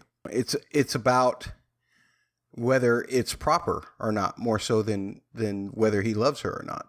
The fact that Anne tells him this stuff, it's funny because I have this in my notes. Anne refers to the fact that if Charles is going to be involved with Camilla, that there was always going to be 3 in the marriage. And it's actually something that if you look at the Royal House of Windsor doc on Netflix, that was something that Diana actually said regarding Charles and Camilla. And they just kind of took that and reframed it here in this time period as well. So to me, it just looks like that it's just a big mess. And the royals are saying, well, what's right for the monarchy versus what's right for our blood, which is, a big theme of the show. It's what the show's been about for 3 seasons now. So it doesn't really surprise me. But did the show explain to us why Camilla wasn't right? I think they did talk about her birth and that kind of thing. Whoa! Her birth? What's that got to do with anything? Well, her status, let's put it that way. Yeah, but still, come on. Well, Elizabeth was not hung up on that at all, though. She seemed to genuinely understand that Charles was in love with her and didn't see a problem with the match. Yeah, Elizabeth was actually the most pro-Charles that I think we've seen her in the whole series during the course of this. This is where I give her supporting mother points. This is the only time, because she's mad at her mom and Uncle Dickie for kind of getting him into this mess in the first place and make them have to get him out of it. But well, Bubba brought up an excellent question. Folks, let us know what you think about this whole situation. Did the royal family save Charles, or did they damn Charles? One way or the other. We'll put that on the poll. But we'd really like for you to tweet in to @LilibetPod, @LILIBetPod, or at the word double, the letter P for podcast, and HQ for headquarters. Bubba, did you find it sad that Charles was so much upset about this that the first person that he went to was his mother, kind of blaming her for his reassignment to the Caribbean? Did I find it sad that he blamed his mom? No, I think the show presented it as that would be the natural assumption, especially when he later explains, hey, I'm not up for this position. They would never just give it to me. And so his mom is one of the few people with the power to get it done. So I think it's natural that he went there. In my perfect version of the show, we would have heard, as opposed to just seen from a distance, the scene of good old Uncle Dickie coming clean and saying, okay, yeah, look, I kind of got involved, but I got involved because of this. I think really that's what we needed to see to really see the angle that this ended up between mother and son. Anything else? In the way the show presents it, was Charles in love? Was it a crush? And because he's so young and hasn't had any relationships? What did you guys think? I think the definition of love is so subjective. I say yes, though. As presented, I think he is in love with her. I love that you're coming down on the side of love. That's good. Okay, Matt, you want to get in on this? Yeah, I'll come down on the fact that it was unfortunate that that he got set up with someone who he was ultimately never going to be allowed to be with. Did he actually love her? I don't know, man. He's pretty beat up on that boat. That's a double B, right? So I think, yeah. Okay, great. I think Anne was right to caution him. Right, she but said. I think once again that's from her perspective. Yeah. You know, she comes in and what does she say? Hey, make sure we're playing them and them not And playing not- us. But that's he's what not it playing her at all, though. Like, right. There was no sense of play in Charles. That was Anne's sense of play. And so that was I almost thought unfair of her to say that to him. And I wasn't really even convinced of Camilla's feelings towards him until we have the montage with the speech and she's getting married and the way they like kiss, and then she kind of looks at Parker Bowles and you could like, there's just something in her eye that's just like, oh, maybe this is wrong, but well, this is where we're at now. That kind of has me convinced that she was coming around, but I really wasn't convinced up until that moment that maybe she really did have real feelings for him and wasn't her own game she was playing, if she was playing the game. No, good call. Good call. Hate the player, not the game. That's what Princess Anne said. That's like Anne is the winner of this game. Right. On a lighter note. There is no lighter note. Yes. Not on Charles and Camilla, but no, there is no lighter note because they have all the electricity cut off, and oh yeah, there you go. Hello. So, but then it was really funny when Elizabeth is meeting with the Prime Minister and she tries to buzz the buzzer and it doesn't work, so she has to pick up the bell and then angrily like ring the bell when she's like fed up with him. I thought that was funny. That was good. And just because of pure happenstance, I'm watching this episode while in real life here in America, they were telling people in Texas, hey, you can't turn your air conditioning on during this heat wave. Have you heard about that, Holly? I mean, you watch this episode and you think, oh gosh, this is so terrible back then. They couldn't even heat their homes. They couldn't run their electricity. How embarrassing. And then at the same time here in 2021 America, God bless, don't mix with Texas. Those buffoons are like, yeah, our energy grid is so screwed up. We're having a triple-digit heat wave. Everybody, no AC. Oh, the more things change. It was sad because just a few months ago, it was the opposite situation when it was freezing cold and they had the same Texas, problem. And you can't have any heat. Yeah, don't mess with Texas, and that means especially air conditioning or heater. Oh, jeez. Season 3, Episode 10, Cri de Coeur. Written by Peter Morgan, directed by Jessica Hobbs. It's the case of a pesky paparazzi, the double P. That one worked. Good job.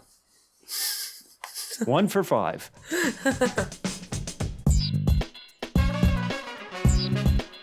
At the beginning of the episode, Elizabeth comes to see Margaret, and Margaret tells her that Tony is having an affair. And he actually is, with Lucy Lindsay Hogg. Lucy wants Margaret and Tony to divorce. Meanwhile, Margaret, that's a double M, is at an election day party where she is told by a friend that Lucy and Tony were seen together in public. Her friend suggests separation, but Margaret is not quite that far yet. Is there anything more confusing than double E's? Double E? English elections, because Heath is in if he can make a coalition, but if he can't do that, then he's got to give back power to Harold Wilson. Philip seems to be as disgusted with the process as me. The family attends Margaret's birthday party, and Margaret announces her husband's infidelities.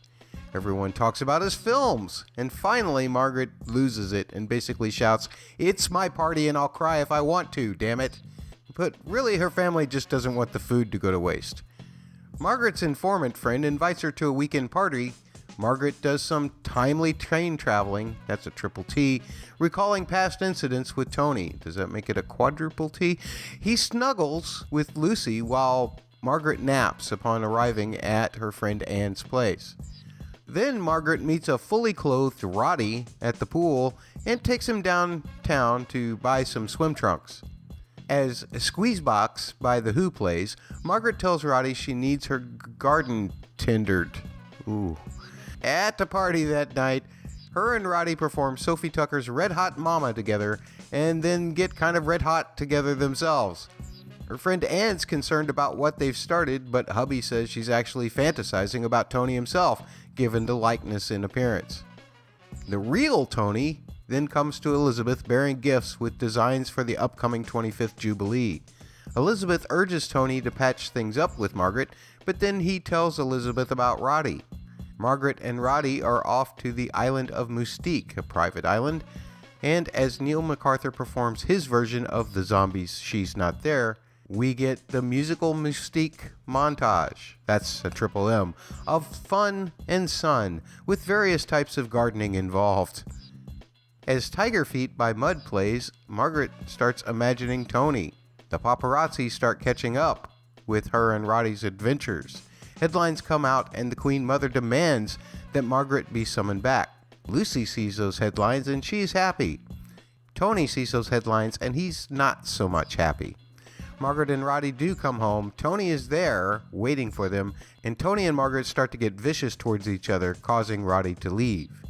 We go back to Wilson, who is telling Elizabeth about his Alzheimer's disease and resigning as Prime Minister.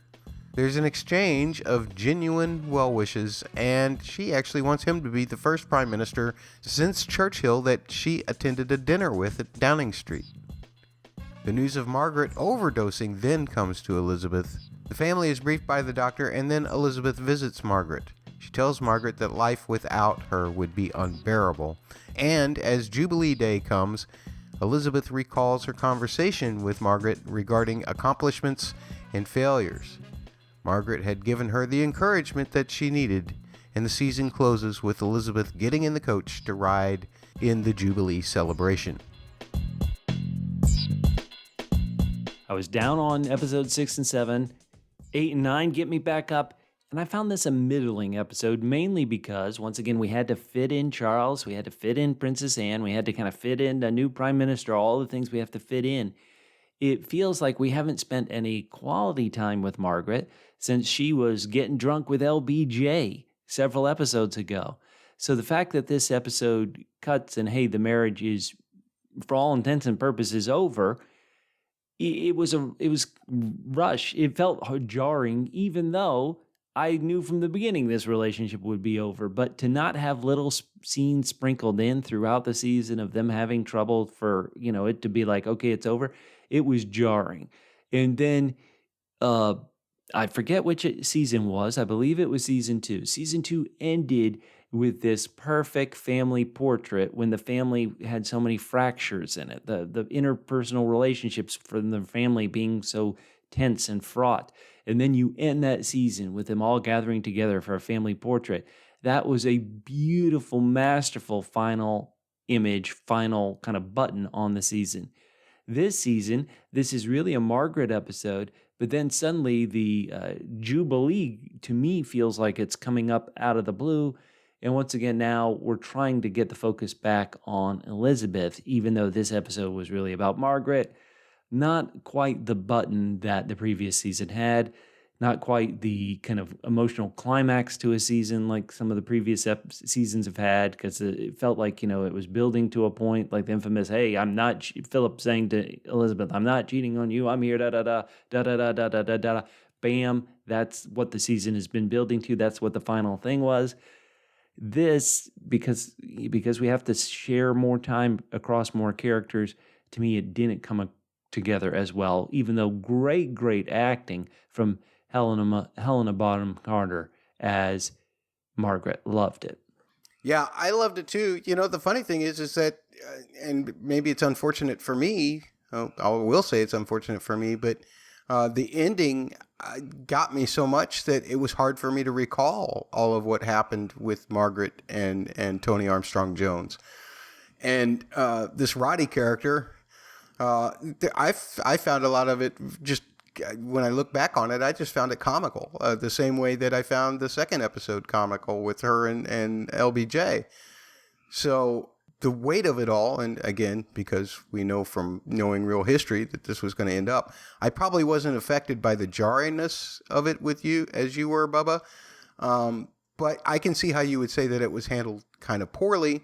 And I loved the focus on the Queen in the last 15 minutes, from the time that she says she wants to have dinner with the Prime Minister all the way through, with Wilson, all the way through to the end. I was riveted. I get easily moved by the score, too.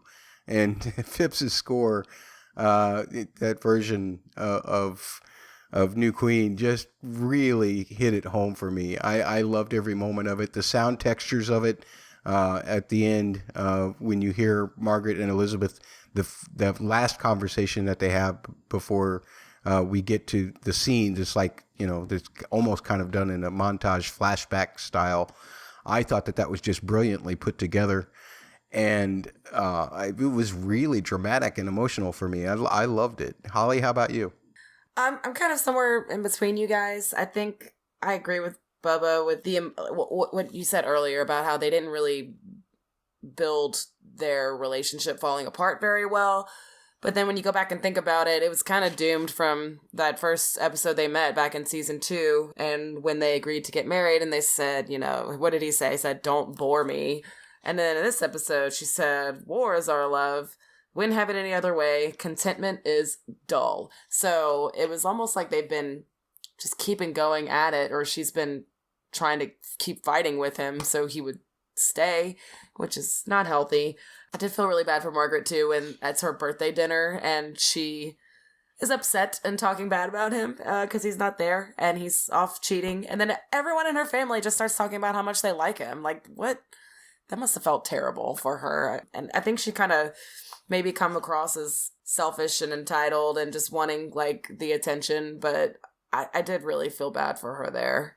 As far as the ending, Matt, I agree with you. It does get a little bit emotional. The shift is weird going from Margaret to Liz, but I also did find that moment with the Prime Minister very sweet. And then Margaret's words to Elizabeth about her being the paper over the cracks. That was really nice. But I also just kind of felt out of place because the season really wasn't about her at all, right? The season was about everybody else around her. So when we end it with reflecting on the last however many years since her 25 years since her coronation, the Jubilee Day did feel kind of weird because nothing about this season hardly was about her being a queen, and it was about everybody else around her. So it was a little off for me too. There was good moments, but yeah, on the whole, I think I'm kind of leaning towards Bubba. I think one of the things that I felt like they hit on maybe not so subtly, but I felt like it really emphasized something that's very well documented, is how important Margaret was to Elizabeth in real life. And that whole thing about losing you would be unbearable, and that little touch of emotion that you see Elizabeth, somebody who can't even cry when 100 kids have died, to see that come out in her. Olivia Colman was just spectacular in that. And I mean, I'm going to miss, I think we all agreed last podcast that Harold Wilson was our favorite prime minister. So I'm really we just got him back for one episode essentially. And he's got Alzheimer's. That's so sad. What a terrible, terrible disease. He was diagnosed with that in 1976. He ended up living until 1995. Wow. And he also had colon cancer when he died. So so he had a double whammy. Rough. And I'll put that link with that information in the show notes as well. How to say it? This is very interesting point to leave on, in that I have not seen beyond season 3. I have not seen any of season 4. I'll start watching that as soon as we post this podcast. But it is finally reaching with season 4, and I've seen Princess Diana is in the ads for it. She's obviously in the next season. It's coming to the part where, wait a minute, I was alive for this. I'm beginning to become like, okay, I remember this sort of stuff. I was a little kid, but we woke up for that wedding between Prince Charles and Diana. And so I'm actually very fascinated to see where it goes. It doesn't feel like this season hinted, was kind of foreshadowing much other than, stuff we know about Charles's feelings for Camilla. So it'll be really interesting to see where it goes. And even though I was alive, I was here in the States, and so I don't really know too much about the political scene of that time. I listened to a lot of bands from that time in the early 80s. British had so many great bands, but it'll be interesting to see if my impression of how, my modern day impression of Thatcher, if that rings true, or if the show kind of sticks to that modern impression of Thatcher. Nobody wants to give you any hints, Bubba. You're going to have to do your homework all on your own. Boo. You do your homework, and All I'll right, do I mine will. here with the history section here. We'll look at these events that we see depicted in these episodes. We have to go up to Season 3, Episode 7, Moondust, as our first stop on the chronology, because Robin Woods was appointed the Dean of Windsor, as I mentioned before, in 1962. And St. George's House was founded in 1966 by Robin Woods and Prince Philip. The next stop on the chronology, we go to July 1st, 1969, and we go back to where Prince Charles's investiture and the Prince of Wales happened. Again, the real full speech wasn't quite as personal as the show made out. You can find a full translated text of that. I'll put the link in the show notes, and an accompanying story as well. Go back to Season 3, Episode 7, Moondust, July 16th, 1969. That's when Apollo 11 launches for the moon, and they land on the moon. The Eagle has landed on July 20th, 1969, with Neil Armstrong being the first Earthling to walk on the moon. But it didn't look real. Season 3, Episode 7, Moondust, December 5th, 1969 is when the real world lost Princess Alice, Philip's mother. It was the next year, June 18th, 1970, that Edward Heath of the Conservative Party was elected Prime Minister, and Charles began to serve in the military at that time from 1971 to 1976. Charles did visit David and Wallace, and the Japanese Emperor did visit David and Wallace as well. Both of those visits were in October of 1971. The coal miners' strike happened during the Heath administration. The first one was January 9th through February 28th of 1972. There was another strike in 1974. Michael Adine retired in 1972, April of 1972. The show kind of portrayed it a little bit earlier, but they were in the ballpark with David's death being in the same episode, and he died on May 28th, 1972. We then go to Season 3, Episode 9, Imbroglio, where Elizabeth and Philip's 25th anniversary party happened. That was their anniversary was on the date, November 20th, and they celebrated in 1972. In the same episode, Camilla Shan and Parker Bowles married on July 4th, 1973. And then we get to the Coeur de Coeur stuff. February 28th of 1974 is when Harold Wilson resumed as prime minister. He was in a minority government status when he first was elected because Edward Heath, there was no clear majority because of a third-party stuff. And so he couldn't make an alliance or something like that, and that's why he ended up not being able to stay prime minister. And Harold Wilson basically ran it under a minority government, what they call. Same episode, Margaret's 44th birthday was August 21st, 1974. Wilson got reelected under majority on October 10th, 1974. And then the photos of Margaret and Roddy were taken and published around February 1st, 1976. But they actually first met in 1973. So there's a lot of time covered in that stuff as well. Or just it's all put together in whatever order they want in order to tell Margaret's story. Yeah.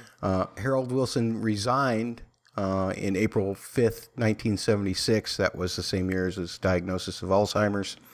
The Silver Jubilee celebration that the season ends with occurred on June 7th, 1977. The Jubilee itself is evidently just a year-long celebration, but the big parade and the walkabout, as they call it, was on June 7th, 1977, the thing that we saw depicted at the end. There's your history stuff. I'll put links for those in the show notes, all that stuff. And we've been talking and talking and talking. We want to know what you think about these things. Again, please tweet at the word double, the letters PHQ on Twitter, or you can send a message on Instagram. You can also hit them up on the Facebook page, facebook.com/the word double, the letters PHQ. You can send emails to hello@doublepmedia, that's the word double, the letter P, media.com. Or you can tweet to @LilibetPod as well if you wish. How about a game so that we can have some fun? Because Bubba hasn't been having too much fun talking about these episodes. Hopefully these games will brighten his attitude up just a little bit. Yeah, this sourpuss Bubba. What a bozo. You might be the person who needs the most sugar in your tea as we play One Lump or Two. And we have updates from our last polls that we did with our last podcast. Who needs more sugar in their tea? Mountbatten, because he wants a coup, but he can't have one. Or Porchy, just because, Porchy. He's Porchy. And I've got some thoughts about that when we get to our music section as well, because we had a discussion. But out of 700 votes on the 100 Twitter, it's almost like 4 out of 7 of you said that Porchy needs more sugar in his tea. The next contest was Philip for trying to hide his mom from the documentary, or Philip for taking the queen out of letting Margaret help out.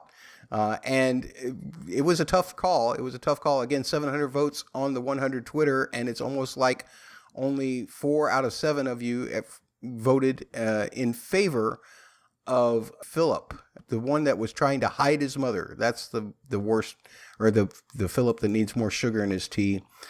And the Battle of the Cecils. Oh, Cecils. yeah. This is the most important poll. Again, 700 votes on the 100 Twitter. Is it Cecil Boyd Rockford, Pycelle, or was it Cecil King, Lord Royce? And most of you voted for Pycelle. An overwhelming amount of you, like almost 5 out of 7 people out of the 700 votes. Good work, on Pycelle. the 100 Twitter voted for Pycelle.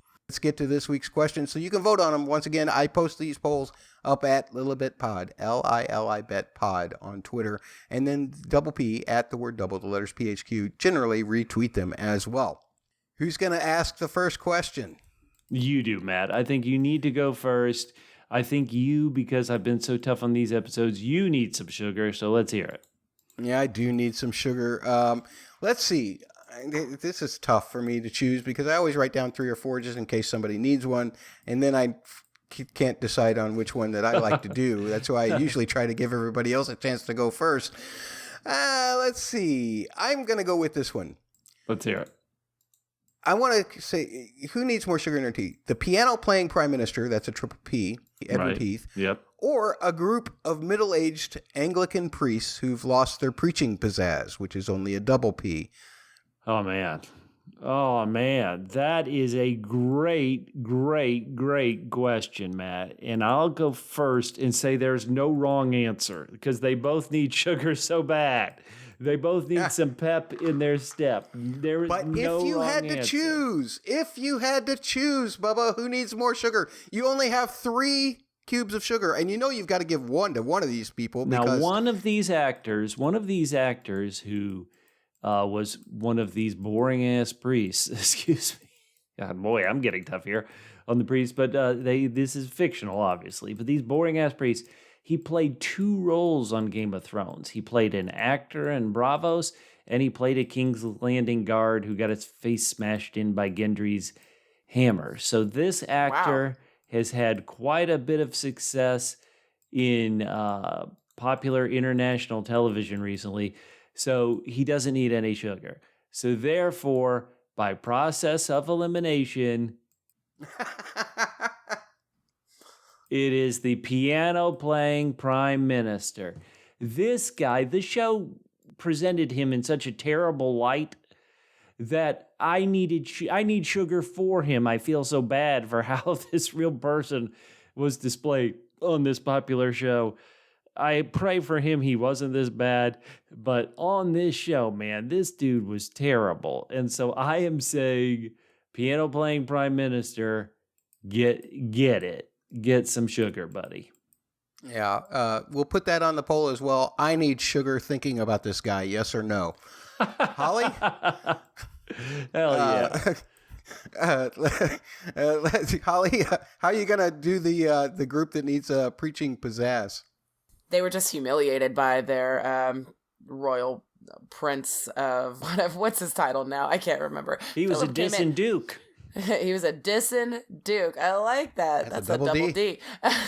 But yeah, imagine you are there, you're trying to recharge, you want to be an inspiration to your congregations, and then you have the man who is married to the highest person in your church just come in and tell you to go out and do something when Love it.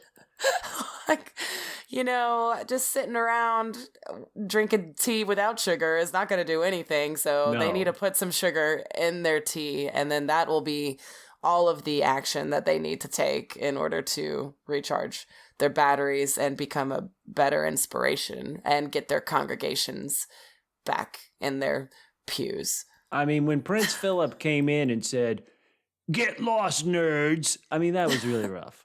It was. It was rough. I will tell you this. They all though. need sugar for that. I know. If I was going to decide, and Right. folks will put it on the poll, so you decide. But if I was Okay. going to decide, as for a reason that I mentioned earlier, all piano players are jerks. I know this from personal experience because I am a piano player and I'm a jerk. No. And so I would definitely vote for Bubba on that one. Speaking of which, because I chose Bubba as the winner, Bubba, what's your question? Okay, so I'm gonna, because we've been talking about love so much and we've all had our heart broken, I'm gonna talk about I'm gonna give you 3 options. Is it okay to give you 3 options, Matt? Oh, wow. If We've you- never done that before. If We not, might end up with if another not- tie. If not, you may need some sugar in your own tea again. So let's look at the heartbreak in these episodes. Is it Prince Charles, who has a crush or love? You decide, listeners, on Camilla, a Camilla crush, double C, and he needs some sugar because he lost to his sweetie? Or is it Princess Margaret, who lost a husband to another lady and had to go get some younger sugar to put a pep in her step? Or is it... You were doing great at 2. You had to change the game. Or is it Wallace? Wallace, Oh, whose husband passed away. Oh, man. And so if she, she's no longer gonna have her hubby, does she need the sugar? I broke up a bit because I knew I was gonna really bring it down with death. oh God. But That's who do Double you D. give the sugar to? Those are 3 people who are no longer with the people they love. What do you think? I'm going first. I'm giving it to Wallace. Is there any reason to argue otherwise? Just jump in there first. Damn it, Bubba. Yeah, I literally almost cried just now thinking about her grief. Of all 3 of those, that was the truest love, for sure. So she deserves all the sugar. Bubba, are you going to argue the third one? Because I'm going to tell Holly that she's wrong. Because Wallace was just stirring the pot. Ooh. That sadness turned to anger real quick at the funeral when she started all that stuff up with Charles and said, "Watch out for your family" and all of that stuff, which was actually good advice. But she was stirring stuff up. She was. Well, she knows from experience that to watch out for that family. Was she a double S sugar stirrer? So she doesn't need any more sugar. Yeah, I mean, what kind of stir did she have when she was stirring all that stuff? But I'm going to go with Charles because he's really in love and he's really brokenhearted. And man, I'll tell you what, I've toured the Caribbean many, many, many times. Okay. And you do not want to go to that place sad. You do not want to go to that place sad because there's nothing but bars there and you'll just be drunk all the time. Oh, I thought you were going to say because there are no sad reggae songs, like, hey, come on and party, hey, all right. So, Bubba, are you going to argue the third? All right, sure. Now let me remember who the third was. Okay, hold on. It was So- Margaret. Margaret loves volatile love. She's a volatile relationship. She's the kind of person, I always say, I've never done this in real life. It doesn't seem believable to me. But those people who can be fighting one minute and in the throes of passion the next. And that's the way she is. And so that is a addictive personality. Is she addicted to sugar? No, that's just something I'm saying to score points. So I will say perhaps when you're now about to be divorced, that's certainly a bummer. and you could use a little sweet shot to pick yourself up. So I'm going to say, yeah. Is that sweet shot the nitrazepam you were talking about? Listen, whatever it takes. Listen, when you're on the rebound, everything is okay. Oh, no. Holly, how the hell do you follow that up with a question? I don't know. But Matt, since you do put so much extra work in and having extras of these, I will proudly say that I am never prepared for this podcast, and I have to use some of Matt's examples, and I'm gonna use one now. Cheating. And it's my favorite, and I can't believe you didn't pick it. So who needs more sugar in their tea? Charles because Charles, or the Queen Mother because Charles? Oh, wow, mean. That's funny. Bubba, you're me. I almost refuse to answer this for the viciousness of this question. Well, Matt wrote it. You can blame him. Okay, good. Fair enough. No, but you said it, so that I have equal anger at everyone. But I would say that, once again, I have not seen season 4, but I've heard that the show presents Charles in a very harsh light. In season 3, I didn't see it. I saw a complicated person, maybe kind of a weaker person at times, but a complicated person who doesn't really seem like a bad person. So in that honor, I'm going to give it to the Queen Mother, because she has got issues, man. I've always had problems with her, and in this specific episode where she's getting involved in her grandson's love life, yuck. Get some sugar so she can chill the blank out. Mm-hmm. Well, I think I already made my argument just a minute ago with when I was trying to get Charles to win the other one. But man, he just keeps getting in his own way. He falls in love with the wrong girl. Now he's off in the Caribbean and he's crying. You don't cry in the Caribbean. That's a double C. That's a double C you don't want to do. And that's my argument. No, lady, no tears. Yeah, as long as we're all just singing here, why don't we talk about the music? No Charles, no cry. You guys are just trying to put off the fact that I was not bat bleep crazy the last time that we talked about the episode with Porchy. Because Martin Phipps himself, and this is something that we people who know about scoring, this is just things that we know. Mm-hmm. Martin Phipps, he had an interview or a correspondence really, with PRS for music. That's a licensing company. Okay. Which I have to stay on top of all that stuff so that I can cover No Woman, No Cry when I talk to ASCAP. In September of 2020 is when he gave this interview, and he had written to this magazine, over dinner, she, meaning the Queen, talks of the unlived life, and then put in parentheses in his correspondence, which she would clearly have liked to have spent with Porchy, and about what might have been. And then he goes on further to say, I loved scoring her transition from carefree flirtation to deadpan anger as she yanked back to reality and the duties of her role.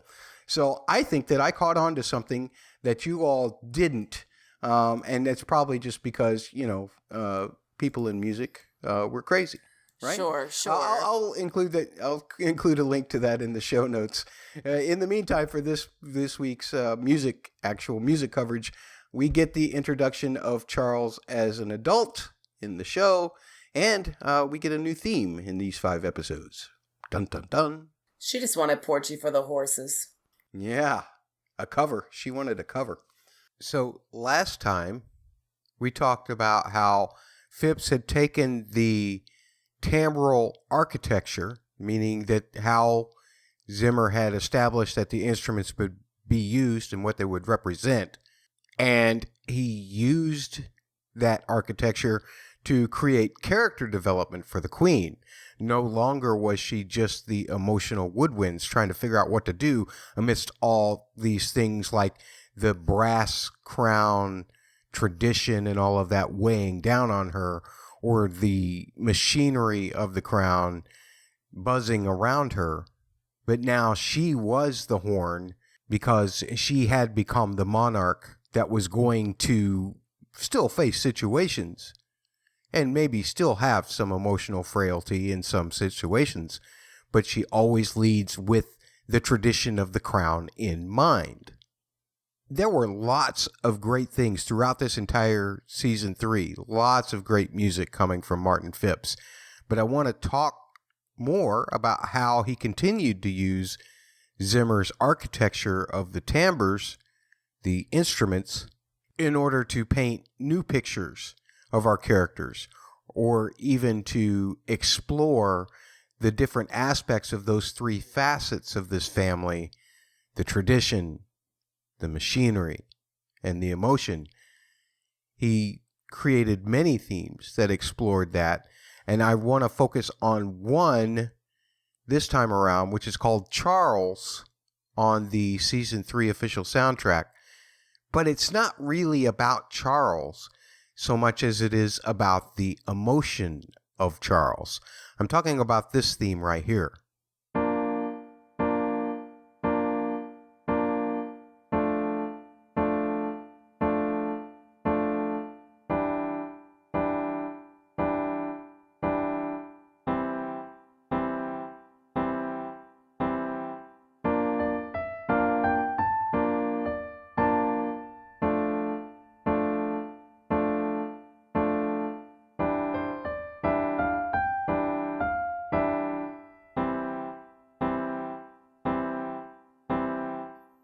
Now, you have to listen to the recording or listen in the television show to hear what the timbres are, since I only have a piano here. But I can tell you that what is in the chords, the harmony that just kind of thumps along there, is primarily strings.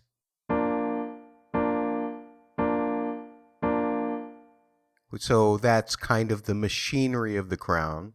And what's playing that high floating melody is actually woodwind instruments.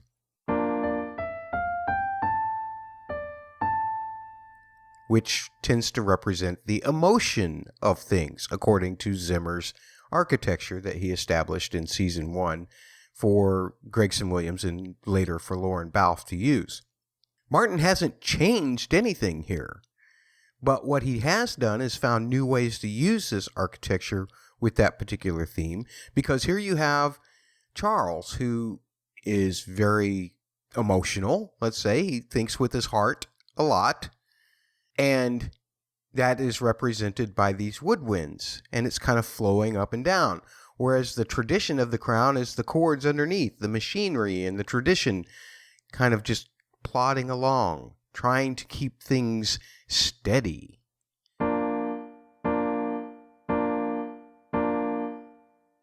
And if you'll notice, the way those chords are played, they are short. They're what we call separated or staccato. And what that does is it gives a feeling of emotional detachment. So here you have the emotions with the woodwinds floating way over the top, while instead of playing long chords to go along with the emotion like this, you instead have these short stabs of chords like this.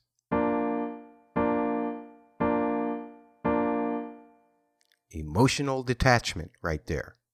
So that's one of the first brilliant things, is that you can use the rhythm or the inflection of the way things are played in order to create emotion just as much as the harmony. The other thing about the harmony is it's minor.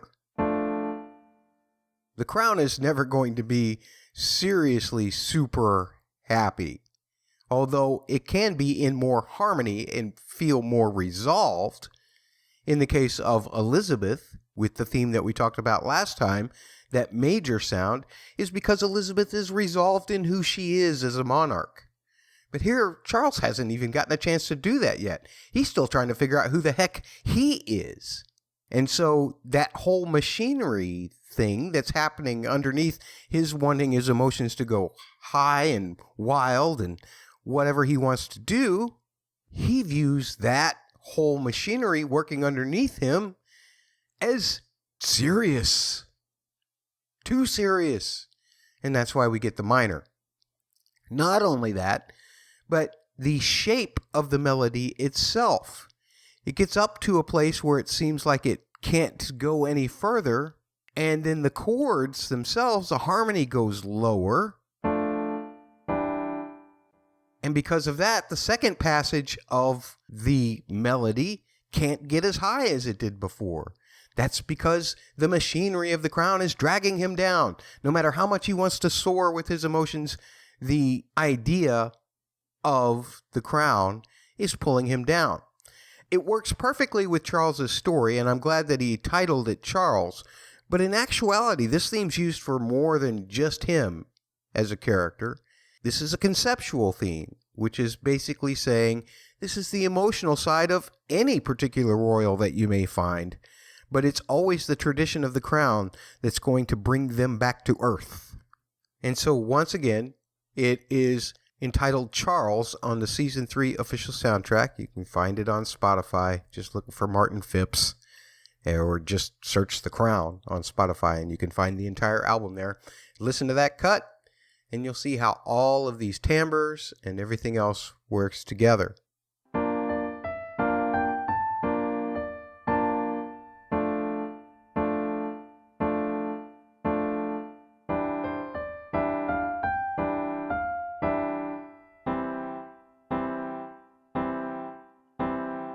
Time for our feedback. I put a couple of extra polls out. This is why you need to follow at Lilibet Pod, Lilibet Pod on Twitter, or you need to follow at the word double, the letters PHQ, because you just never know what we're going to throw out there. Sometimes I throw out extra stuff on the Twitter feed, and that's regarding this particular poll. I put out a special deleted scene from last podcast episode, which is our game called Bubba Knows More Than You Do. And during that, Bubba asked this very important question, and I put it on a poll. This quiz is a load of and evidently, out of 700 votes on the Twitter, on the 100 Twitter, it's almost like 4 out of 7 of you voted that was true. So I guess that's why the quiz got a deleted scene instead of being in the podcast. Another poll that we put out was regarding Season 3, Episode 1 of The Crown. I had said, writer who gives the episode's villain dialogue that is nearly 100% metaphor, jerk or no jerk. And, 800 votes on this one, and it's almost like 5 out of 8 of you voted no jerk. So I was foiled twice in this particular polls. That's nothing new. I get defeated a lot around here, and I don't mind. Something I might get defeated on here, too, especially by our Double L. Double L? Yeah, loyal listener. Dooley's Left Legs. Dooley's Left Legs writes, "It saddens me deeply to diss my hero, at CJGman67, that's Catfish, or 67th, but best of his name. Bubba has a nearly flawless English accent on the first episode in comparison to Catfish's past attempts on older casts," with a laughing emoji. "I bestow upon him the title of Sir Bubba of the House Mountbatten." Heck yeah. Bubba, I don't know if that's a compliment. Is that a House Mountbatten? Is that a compliment? It's the only one that would let me in because it's a made-up name.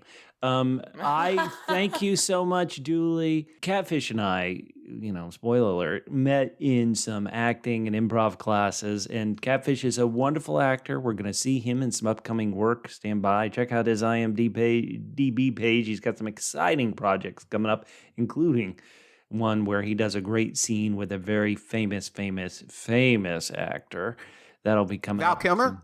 No, he's already done that one. And that was also an infamous scene if you read some of the reviews of that film. But he's got some great things. But the thing is I'm not as good an actor as he is. But my voice work, we always joke, his eye work was better, my voice work was better. And so, Dooley, that just proves that you have win the Golden Ears Award for this podcast. I tip my cap to you. Great job.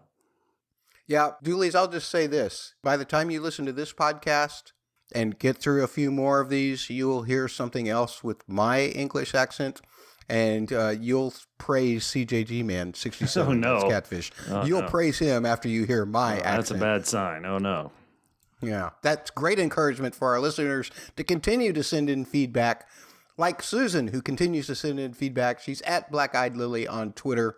And she says, I'm not sure that I have a whole lot to comment on in regards to the first half of season 3. The one episode I would probably get into some details about is Bumpkins. Like all of you, I loved Princess Alice. I would primarily recommend she is a historical character people might really enjoy looking into further information about. Yes, she had a fascinating life that was both tragic and inspiring. She wanted to have her remains interred at the convent of St. Mary Magdalene at the Mount of Olives. And while she died at Buckingham Palace in 1969, it took them until 1988 to get permission for this to happen. Wow. But she was finally laid to rest in the place where she wanted to be. Oh my God. R.I.P. Princess Alice. Thank you, Susan, for that great feedback. And we've been begging you to leave comments on our YouTubes, and then I haven't read them, and I apologize for not having read them.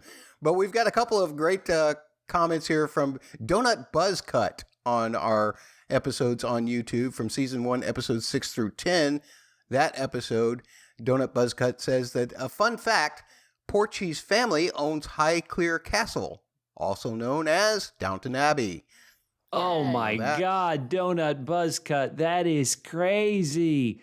That is insane. Because I was going to say Porchy looks a bit like Crawford. No, wait, what's the character's name? Is it Crawford? Hold on. No, he looks like Mr. Bates, kind of. Yeah, no, yeah, but he's killed slightly less people than Mr. Bates. Hold on. Oh, I've been rewatching Downton. That's been like my bedtime show to put on to go to sleep. Looks like a young, less beat up Carson. I forget whatever name I just said. Mr. Carson. Like a young Mr. Carson. Okay. Donut Buzzcut also commented on another video, Season 3 episode, our last video, Season 3 episode 1 through 5, and this one was very upsetting to me. Donut Buzzcut, but I appreciate the information, said that the stamp with the older queen's picture was taken in 1971 and released in 1972, not done so in 1964. Whoa, the fire for my chronology dude, stuff. that is actually kind of pretty, it was, they put it in 64, though it didn't really happen until 71. That is a pretty big time switcheroo there. Did anybody bring up when we started season 3 that like Claire Foy, like the aging of the actors seemed pretty quick? I think I have heard complaints where it seems like quite the jump for only maybe a year or two from season 2 to season 3. Yep. So this information says we really needed Claire Foy for most of season 3 here. Maybe that scene is set in... No, because Michael Adin's there. Never mind. Mm-hmm. Well, no, Michael Adin would have still been there in 1972.